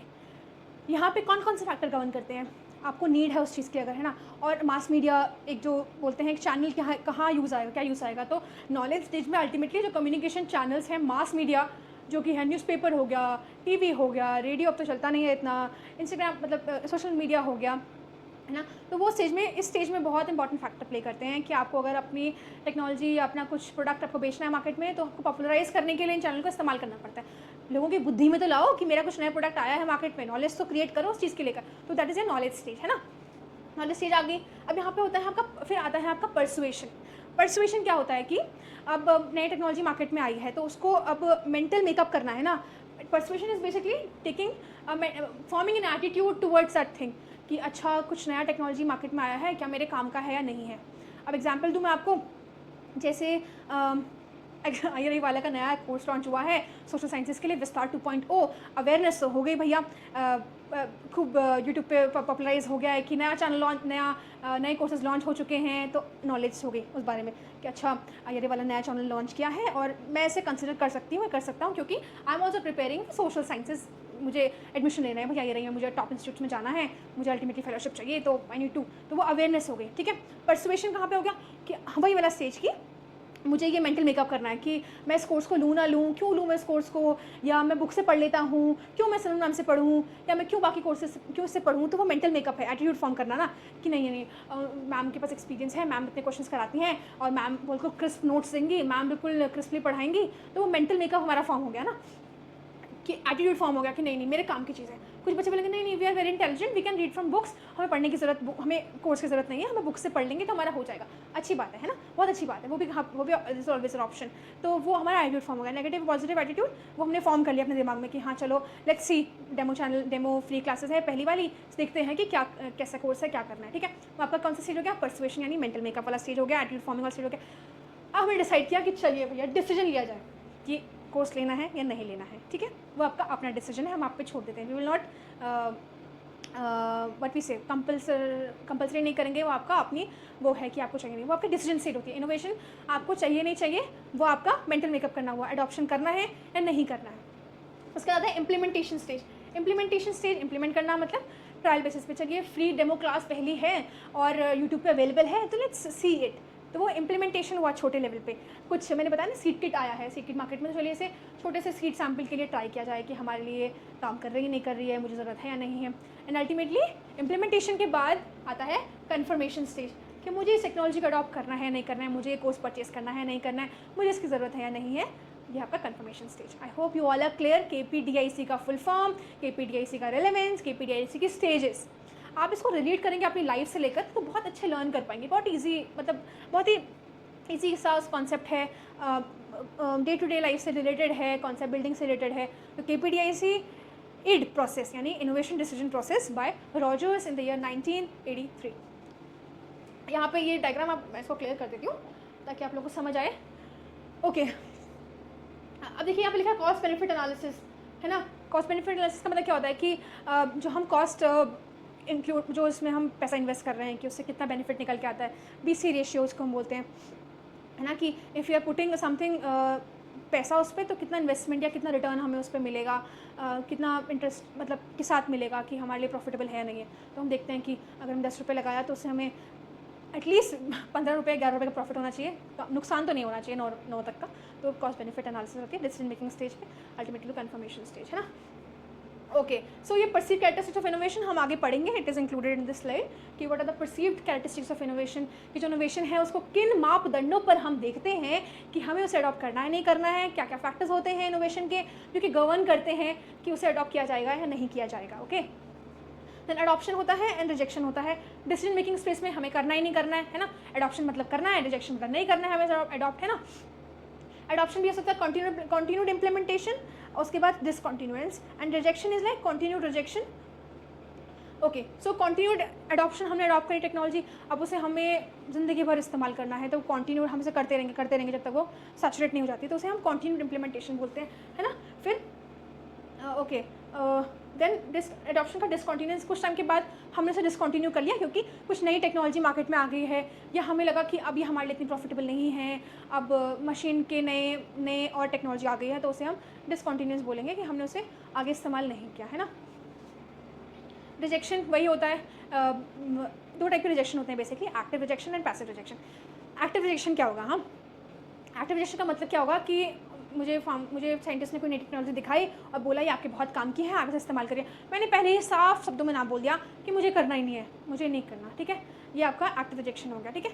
मुझे नहीं करना, आप मुझे टाइम वेस्ट मत करिए मुझ पर, मैं मैनिपुलेट नहीं होने वाला हूँ, या मुझे नहीं चाहिए, मेरे पे ऑलरेडी है, that is active rejection. Passive rejection क्या हुआ, पहले तो मैंने हाँ बोल दिया कि नहीं मैं अडॉप्ट करूँगा, मैं सोचूंगा, मैं करूँगा, मैंने इंप्लीमेंट भी थोड़ा बहुत ट्राई किया, फिर मैंने बोला नहीं मुझे मज़ा नहीं आ रहा है, मुझे अच्छा नहीं लग रहा है, या मेरे काम की नहीं है, that is passive rejection. 2 type के हो गए, active rejection and passive rejection. Okay, so moving next we have, इसे हम क्लियर कर देंगे। ओके, नेक्स्ट हमने पढ़ लिया KPDIC, याद रखिएगा इसको, आगे हम देखेंगे क्वेश्चंस क्या क्या बन के आ रहे हैं इससे। Coming to rate of adoption, rate क्या होता है हमें पता है कि रिलेटिव टू समथिंग हम बोलते हैं, rate relative to that. So rate of adoption is basically it is measured as the number of individuals जो भी हैं आपके, number of individuals who adopt a new idea in a specified period of time such as a year। अगर हम बोलेंगे कि अगर हमारा टारगेट है कि हमें इसे 1000 फार्मर या 10,000 FPOs बनाने का टारगेट था हम लोग का, ठीक है, 10,000 FPO बनाने का टारगेट 2030 तक, और वो हमारा अचीव हो जाता है। अगर तुम बोलेंगे कितना हमारा 100% रेट है, handwriting is bit bad for that sake, ठीक हो गया, ठीक है। अगर हम बोलेंगे कि हम अपना हमारा टारगेट था कि हमें 10,000 फार्मर्स तक पहुंचना है, FPO बनवाने हैं, और हमने वो एजेंडा फुलफिल कर लिया, तो हम बोलेंगे हमारा 100% सक्सेस रेट है ना। अगर हम बोलेंगे कि we promise you that you will be getting selected into IRI with our mentorship, तो कल के दिन आप यहाँ पे आ जाएंगे, आ जाते हैं, आ जाएंगे, तो बोलेंगे हमारा सक्सेसफुल 100% हमारा सक्सेस रेट है, हमने जो पढ़ाया सब काम का आया, बच्चों ने बहुत अच्छे से पढ़ा और बहुत मेहनत करी है, और ultimately you can see the results, and I hope आप ऐसा हमें रिजल्ट देंगे भी। सो ठीक है, 100% रेट, सक्सेस रेट हम बोलेंगे कि it is measured as number of individuals who adopt technology. Technology के मामले में अगर बात करें, टॉपिक पे बात करें, तो टेक्नोलॉजी अडॉप्ट अगर हम बोलते हैं कि नंबर ऑफ इंडिविजुअल्स जो कि टेक्नोलॉजी अडॉप्ट करते हैं, न्यू आइडिया अडॉप्ट करते हैं within a specified time period such as an year और within this plan time, तो हम बोलेंगे कितना हमारा रेट ऑफ अडॉप्शन है। Okay guys, so next we have, मैंने बताया था कि जो एट्रीब्यूट्स हैं इनोवेशन के, है ना, वो क्या क्या ऐसे एट्रीब्यूट्स हैं इनोवेशन के जो कि गवर्न करते हैं कि हमारी टेक्नोलॉजी अडॉप्ट होगी या नहीं होगी, हमारी इनोवेशन अडॉप्ट होगी। अब यहाँ पे ये है कि innovation can't just be technology, innovation can be anything. आप कुछ भी सिर्फ हम मटेरियलिस्टिक बातें ना, मतलब मटेरियल टेक्नोलॉजी की बात ना करते हुए कुछ भी आप नया सोचेंगे, नया आपका विचार आया, आपकी कोई बुक आई है तो आप पॉपुलराइज होनी नहीं होनी है, तो वो भी एक टाइप का इनोवेशन है ना। परसीव एट्रीब्यूट्स ऑफ इनोवेशन, सबसे पहला है रिलेटिव एडवांटेज। रिलेटिव एडवांटेज मतलब जो ये आपका नैनो यूरिया का लिक्विड फॉर्म है वो मेरे कैप्सूल फॉर्म से कितना अच्छा है, कितना एफिशिएंट है, कितना सस्ता तो आगे आएगा, ठीक है, कितना रिलेटिव एडवांटेज कितना है। ओके, अगर हम बोलें कि वॉच की बात करें कि एनालॉग वॉच है, डिजिटल वॉच है ना, तो हम बोल रहे हैं कि एनालॉग वॉच में हमें खुद टाइम देखना पड़ता था कि अच्छा अभी 8:25 हो रहे हैं, हमें देखना पड़ता, ठीक है। अब वो हमारा पहला था इनिशियली, फिर आगे डिजिटल वॉच, अब वो एक क्लिक में you will see 10:08:25 simply return, दिमाग दौड़ाने की जरूरत ही नहीं है, तो लिखा है भी 8:30 बजने वाले हैं, 5 मिनट रह रहे हैं, तो वो relative advantage of any innovation हो गया ना, कि वो मेरे लिए कितनी बेहतर है पुरानी वाली इनोवेशन से, ठीक है। रिलेटिव एडवांटेज ऑफ इनोवेशन ये फैक्टर होता है कि हम किसी टेक्नोलॉजी को अडॉप्ट करेंगे नहीं करेंगे, उसका कितना रिलेटिव एडवांटेज है। Second will be your compatibility, कि मेरे लिए कितना कंपैटिबल या कितना ईजी है या कितना कंफर्टेबल है ये इनोवेशन अडॉप्ट करने के लिए, ठीक है। जैसे मैं उत्तराखंड से हूँ, तो हमारे यहाँ बहुत ही छोटी छोटी लैंड्स होती हैं ना, हमारी नाली के हिसाब से चलता है, तो बहुत छोटी छोटी लैंड्स होती हैं, हम बोलते हैं कि टेरेस फार्मिंग जो बोलते हैं ना, सीढ़ी नुमा खेत होते हैं हमारे वहाँ, तो हम वहाँ पे बड़े बड़े tractors we just can't move, क्योंकि वहाँ मतलब ऑप्शन ही अवेलेबल नहीं है चीज़ों का ना करने की ज़रूरत है, we just can't move thresher, harvester, वहाँ नहीं चल सकते, क्योंकि हमारी सिचुएशंस ऐसी हैं कि हम पहाड़ों पे हैं और वहाँ कंपैटिबिलिटी इस चीज़ों की नहीं है। वहाँ क्या चलते हैं, वहाँ चलते हैं छोटे छोटे पावर टिलर, छोटे कम हॉर्स पावर के आते हैं, तो छोटे छोटे कि हैंड इम्प्लीमेंटेड जो होते हैं वो पावर टिलर चलते हैं, क्योंकि वो वहाँ की सिचुएशंस के लिए फिजिबल है, ओके हैं, वो चल सकते हैं वहाँ पे, तो इसको हम बोलते हैं हमारी कंपैटिबिलिटी समझ गया कि हमारे लिए कितना फिजिबल है, कितना कंफर्टेबल है हम उस चीज़ के लिए, कि हम वो इनोवेशन, आप कोई लगा लो कि कोई बड़े महिंद्रा वाले गए हमारे गांव में और बोला कि आप हमारा थ्रेशर यूज़ कर लीजिए, आप हमारा हार्वेस्ट यूज़ कर लीजिए, बोलेंगे ये क्या बेवकूफ़ वाले काम करने आ रहे हैं, हमें यहाँ पॉसिबल ही नहीं है ये चीज़, तो यहाँ हो ही नहीं पाएगा, आपका ट्रैक्टर जितना बड़ा है उतना हमारे खेत है, तो कहाँ चलेंगे हम ट्रैक्टर को, तो कंपैटिबिलिटी नहीं है वहाँ पे, वो चीज़ ही डिफ्यूज़ करनी है जो वहाँ पे कंपैटिबल है, जो वहाँ पे काम की है एग्जैक्टली, ठीक है। Next is complexity of innovation, बहुत इंपॉर्टेंट है, जो गवर्न करती है कि वो अडॉप्ट होगी नहीं होगी। कॉम्प्लेक्सिटी क्या है कि अब जैसे कोविड आया था, तो हमारे जो थोड़े एजेड टीचर्स थे उनको भी डिफ़िकल्टी हुई थी ना, ऐसे ऑनलाइन क्लासेस लेने में, जूम का लिंक क्रिएट करने में, या फिर गूगल मीट क्रिएट करने में, कहाँ से माइक खोलें, कहाँ से माइक ऑफ करें, बच्चों को कैसे मतलब अटेंडेंस, बहुत चीज़ें हुई थी, तो वो क्या है, कॉम्प्लेक्सिटी ऑफ अ टेक्नोलॉजी है, कॉम्प्लेक्सिटी ऑफ अ इनोवेशन है, तो वो उनके लिए थोड़ा डिफ़िकल्ट हुई, उन्होंने दो अडॉप्ट किया, अच्छी बात है, टीचर्स होते हैं ऐसे, उन्हें अडॉप्ट किया अल्टीमेटली, बट जो थोड़ी यंग जनरेशन उनको पता है कि हाँ फ़ोन में गूगल मीट कैसे यूज़ करना है, ये चीज़ कैसे यूज़ करनी है, तो उनके लिए वो थोड़ा फीजिबल था ऑनलाइन क्लास लेना, उनको पता था कि बच्चे कैमरा ऑफ करके बैठे हुए हैं तो उन्हें कैसे हड़काना है या कैसे उनसे माइक खुलवाना है ना, तो वो आपकी कॉम्प्लेक्सिटी ऑफ इनोवेशन हो जाती है कि वो आपके लिए कितना कॉम्प्लेक्स है या कितना ईजी है, वो भी गवर्न करता है कि आप अगर उनकी मजबूरी नहीं होती ना, वो ऑनलाइन क्लास लेना वो कभी प्रेफर नहीं करते, they will always have a chalk and board वाला सिस्टम, वो उनको अभी भी उनको वही फिजिबल लगता है, बट टाइम की डिमांड थी कि we need to shift to online classes, Covid है, बच्चों की पढ़ाई मिस ना हो, तो इसीलिए हमने शिफ्ट किया था ऑनलाइन क्लासेस में। तो ये कॉम्प्लेक्सिटी ऑफ इनोवेशन बहुत ज़्यादा इंपॉर्टेंट है in order to diffuse innovation within social system. Next coming to trialability, वो कितना फीजिबल है वो टेक्नोलॉजी ट्राई करने के लिए। जैसे मैंने बताया आपको, बड़े बड़े tractors can't move in the hilly areas, तो वो उसकी ट्रायलेबिलिटी नहीं है, वो नहीं चल सकता है वहाँ पे, ठीक है। छोटे छोटे पावर टिलर्स का यूज़ करना पड़ता है, वो ट्रायलेबिलिटी है, ठीक है। सीट कोई अगर हम बोलते हैं मिनी किट, अगर हम सीट के निकालें तो वो हम छोटे पैच ऑफ लैंड में भी उसको हम लगा सकते हैं कि देख सकते हैं अच्छा वैरायटी ये है, इसका छोटा किट मिला है हमको, लेट्स अडॉप्ट की अगर छोटे से एक 10x10 में भी अगर इसे करेंगे तो कितना छोटी सी लैंड एक्वायर हो रही है, ज़्यादा वेस्टेज भी नहीं हो रहा हमारा, फिर टेक्नोलॉजी फेल भी हो जाएगी अगर, तो इट विल बी हेल्पफुल। तो ट्रायलेबिलिटी स्कोप रहता है हमेशा, तो वो चीज़ ज़्यादा ही अडॉप्ट होती है, इसका ट्रायलेबिलिटी स्कोप रहता है ट्राई करने का। जैसे हम आइसक्रीम जाते हैं, बास्किन रॉबिन्स जाते हैं, तो हम बोलते हैं कि वो टेस्ट कराइए, वाली आइसक्रीम टेस्ट कराइए, तो अगर स्कूप में हमें वो टेस्ट करने को मिलते हैं, वो क्या है, ट्रायलेबिलिटी ऑफ थिंग।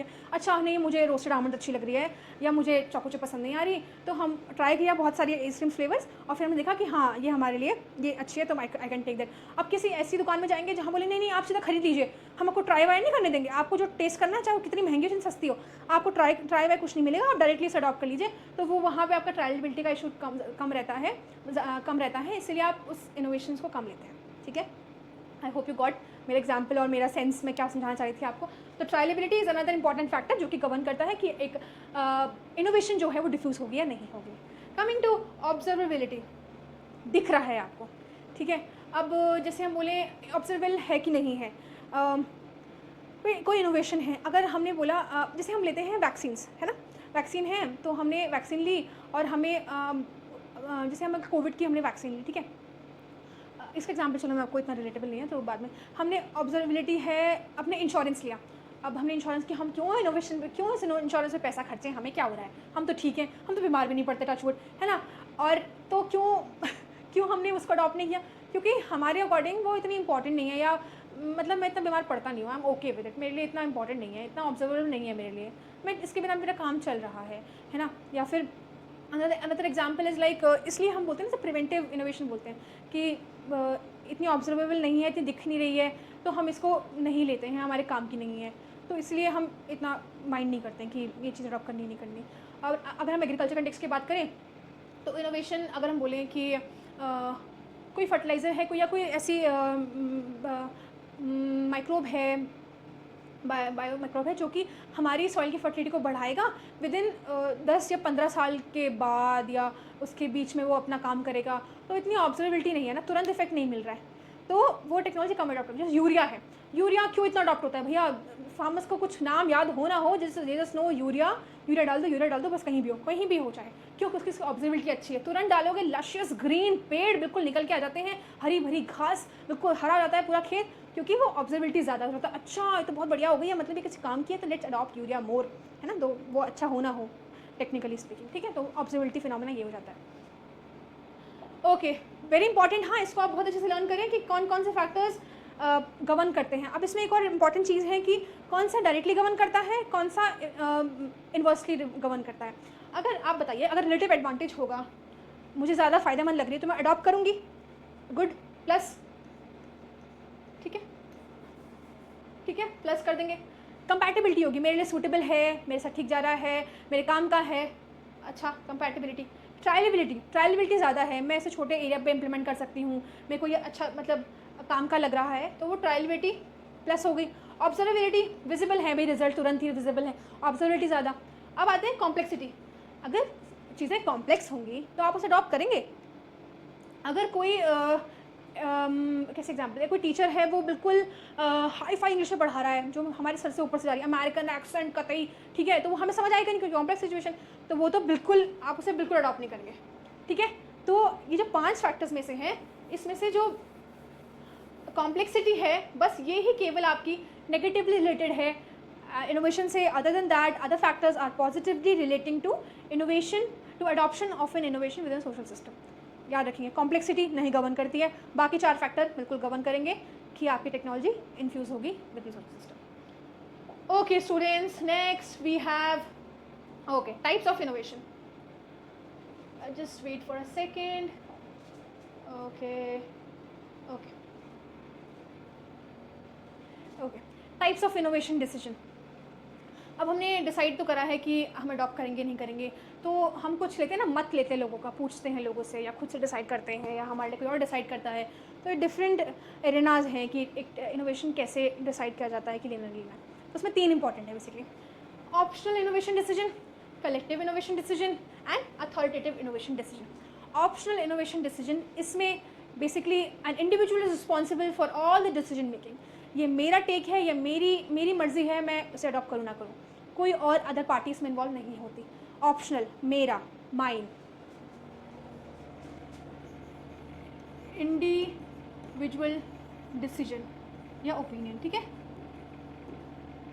इंडिविजुअल का डिसीजन होगा, individual is responsible for all the decision making, he is the sole authority for all decision making. Individual, optional, no other is governing anything, ठीक है। Coming to collective decision making. Collective हम जैसे बोल रहे हैं collective, अब अकेला तो बंदा कलेक्टिव होता नहीं है ना, 2-4 लोग होंगे साथ में तभी तो कलेक्टिव होगा। तो एक ग्रुप ऑफ पीपल या group of concern people are responsible for taking any decision. अब जैसे हम बोलते हैं SHGs, SHG में बहुत सारी महिलाएं होती हैं, 10-15 महिलाएं होती हैं। तो अगर हमें कुछ चीज़ खरीदनी है या कुछ टेक्नोलॉजी अडॉप्ट करनी है, तो SHG अगर मैं हेड हूँ तो मैं अपनी मर्ज़ी से नहीं अडॉप्ट कर सकती ना वो टेक्नोलॉजी। अगर कोई स्कीम आई है SHG के लिए, ठीक है, तो जैसे NRLM के अंदर बहुत सारी स्कीम्स आती हैं SHG के लिए, तो बोला गया है कि आपको सिलाई बुनाई का ट्रेनिंग दी जाएगी। 10 में से 8 लोगों ने बोला अरे कितनी बार सिलाई बुनाई करेंगे, हो तो गया, हमें नहीं करना है। अब 5 लोगों ने बोला नहीं कुछ नया सीखने को मिलेगा, सीख लेते हैं। तो एक हो जाता है, मतलब बीच में डिसीजन मेकिंग नहीं हो पाती। तो हेड होता है, अगर जो हेड होगा वो उन सब की बात सुनेगा और अल्टीमेटली एक कॉमन कंसेंसस पाएंगे कि क्या हमें इसकी ज़रूरत है या नहीं है, या हमें अडॉप्ट करना चाहिए नहीं करना चाहिए, हमें जाना चाहिए नहीं जाना चाहिए। तो जब एक कलेक्टिव ओपिनियन या कलेक्टिव ओनरशिप या कलेक्टिव रिस्पॉन्सिबिलिटी आती है डिसीजन मेकिंग को लेकर, उसको हम बोलते हैं collective innovation decision. As a name suggest means few persons are involve who are responsible for making decisions for the entire organisation या कंट्री, ठीक है। Okay, next we have authoritative decision making. Authoritative decision making मतलब मेरे head ने बोल दिया कि ये काम होना है तो होना है, तुम्हें पसंद आए या ना आए। फैकल्टी ने डीन मैम ने कुछ बोल दिया या डायरेक्टर सर ने कुछ बोल दिया ये चीज़ होनी है तो वो होगी। Authoritative means an individual authority और a person is responsible for taking the decision for the entire community organization, that is your authority decision making, ठीक है। मीन्स एक बंदा है जो कि रिस्पॉन्सिबल है, नोटवर्दी है और एक्सपर्टीज़ है या कुछ भी बोले, means he has that position to take decisions, तो वो कहलाएगी आपकी अथॉरिटेटिव डिसीजन मेकिंग। अब इसमें से जो बेस्ट होती है, बेस्ट कौन सी होगी आप मुझे बताइए। वैसे तो ऑप्शनल होगी, हमारा मत है या नहीं है, हम लेना चाहते हैं, वो बेस्ट होती है। बट अगर सबसे जल्दी डिफ्यूज़ करनी है ना, कि तुरंत ही डिफ्यूज़ करनी है, तुरंत ही अडॉप्ट करवाना है, तो अथॉरिटेटिव डिसीजन मेकिंग बहुत इंपॉर्टेंट है। अगर कुछ पॉलिसी आई स्टूडेंट्स के लिए IRI में, ठीक है, तो डायरेक्टर सर ने बोला कि ये चीज़ आपको करनी है, इंश्योरेंस करवाना है, भाई सब स्टूडेंट का करवाना है, तो आधे बच्चे बोलेंगे नहीं हमारे पैसे नहीं, हम नहीं कराएंगे, फालतू का काम है, हमारे पास इंश्योरेंस ऑलरेडी है, हम कुछ नहीं हो सकता हमको, हम ठीक है ऐसे। तो आधे बच्चे अडॉप्ट नहीं करेंगे, आधे बच्चे बोलेंगे कि चलो ले लेते हैं यार, डायरेक्टर सर का ऑर्डर है, हमारे काम की चीज़ है, अडॉप्ट तो एक वही ना। तो अगर डायरेक्टर सर ने ऑर्डर दे दिया कि आप लोग एग्ज़ाम नहीं दे पाओगे नेक्स्ट सेमेस्टर में अगर आप लोग ये चीज़ नहीं करते हो, तो सब बच्चे अडॉप्ट करेंगे फिर, है ना, सब बच्चे लेंगे, तो वो क्या होगा, authoritative decision, authoritative innovation decision, है ना। सबसे जल्दी डिफ्यूज़ हुआ, चाहे मन हो नहीं हो, वी हैव टू अडॉप्ट, तो वो आपका अथॉरिटेटिव डिसीजन मेकिंग हो गया। I hope you are clear with the terms which says innovation optional, collective and authoritative. As the name suggests, it is very easy. Okay, so next moving up, we have communication channels जो कि एक मतलब exist करते हैं through which the innovation decision process is govern. Let me have please water थोड़ा सा।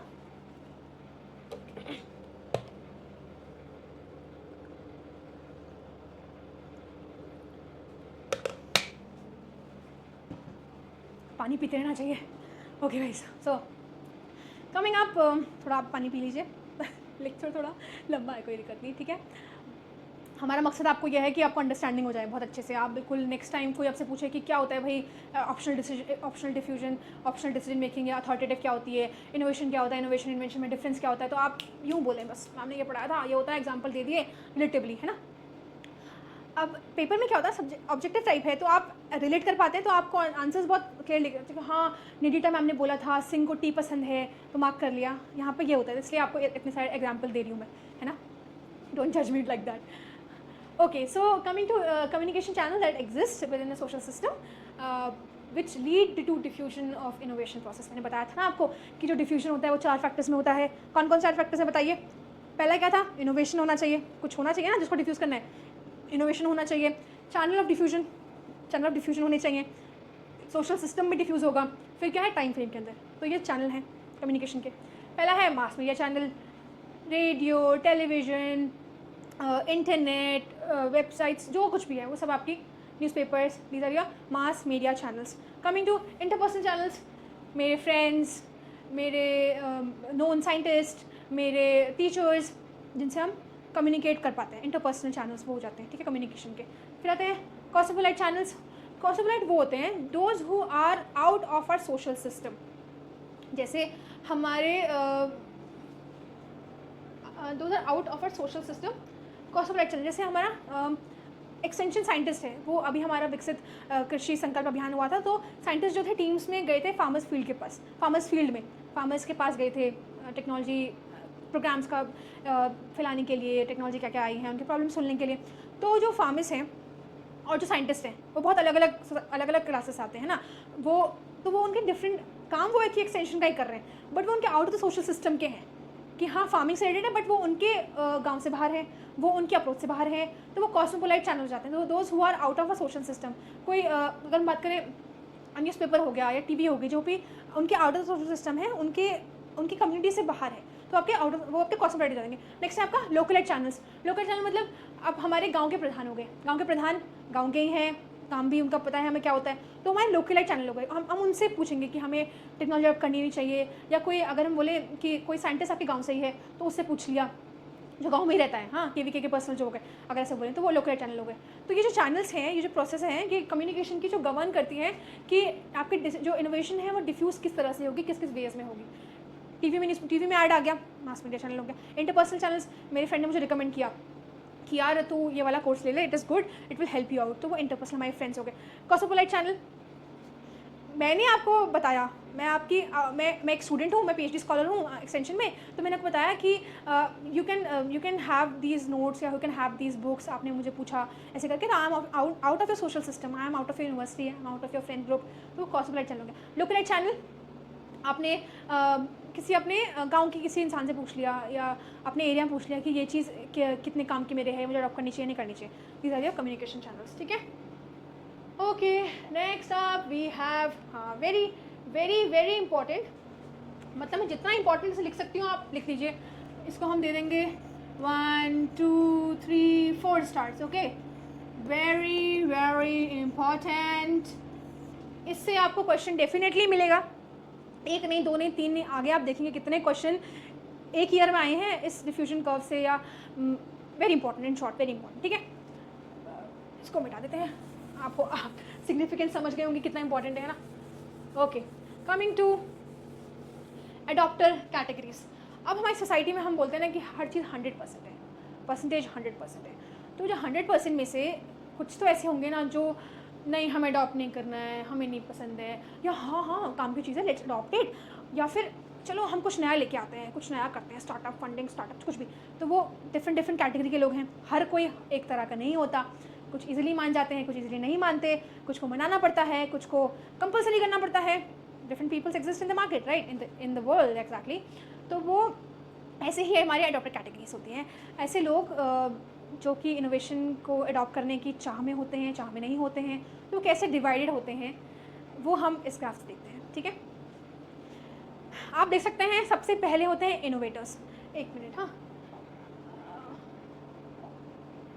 Okay wait, clean select, okay हाँ।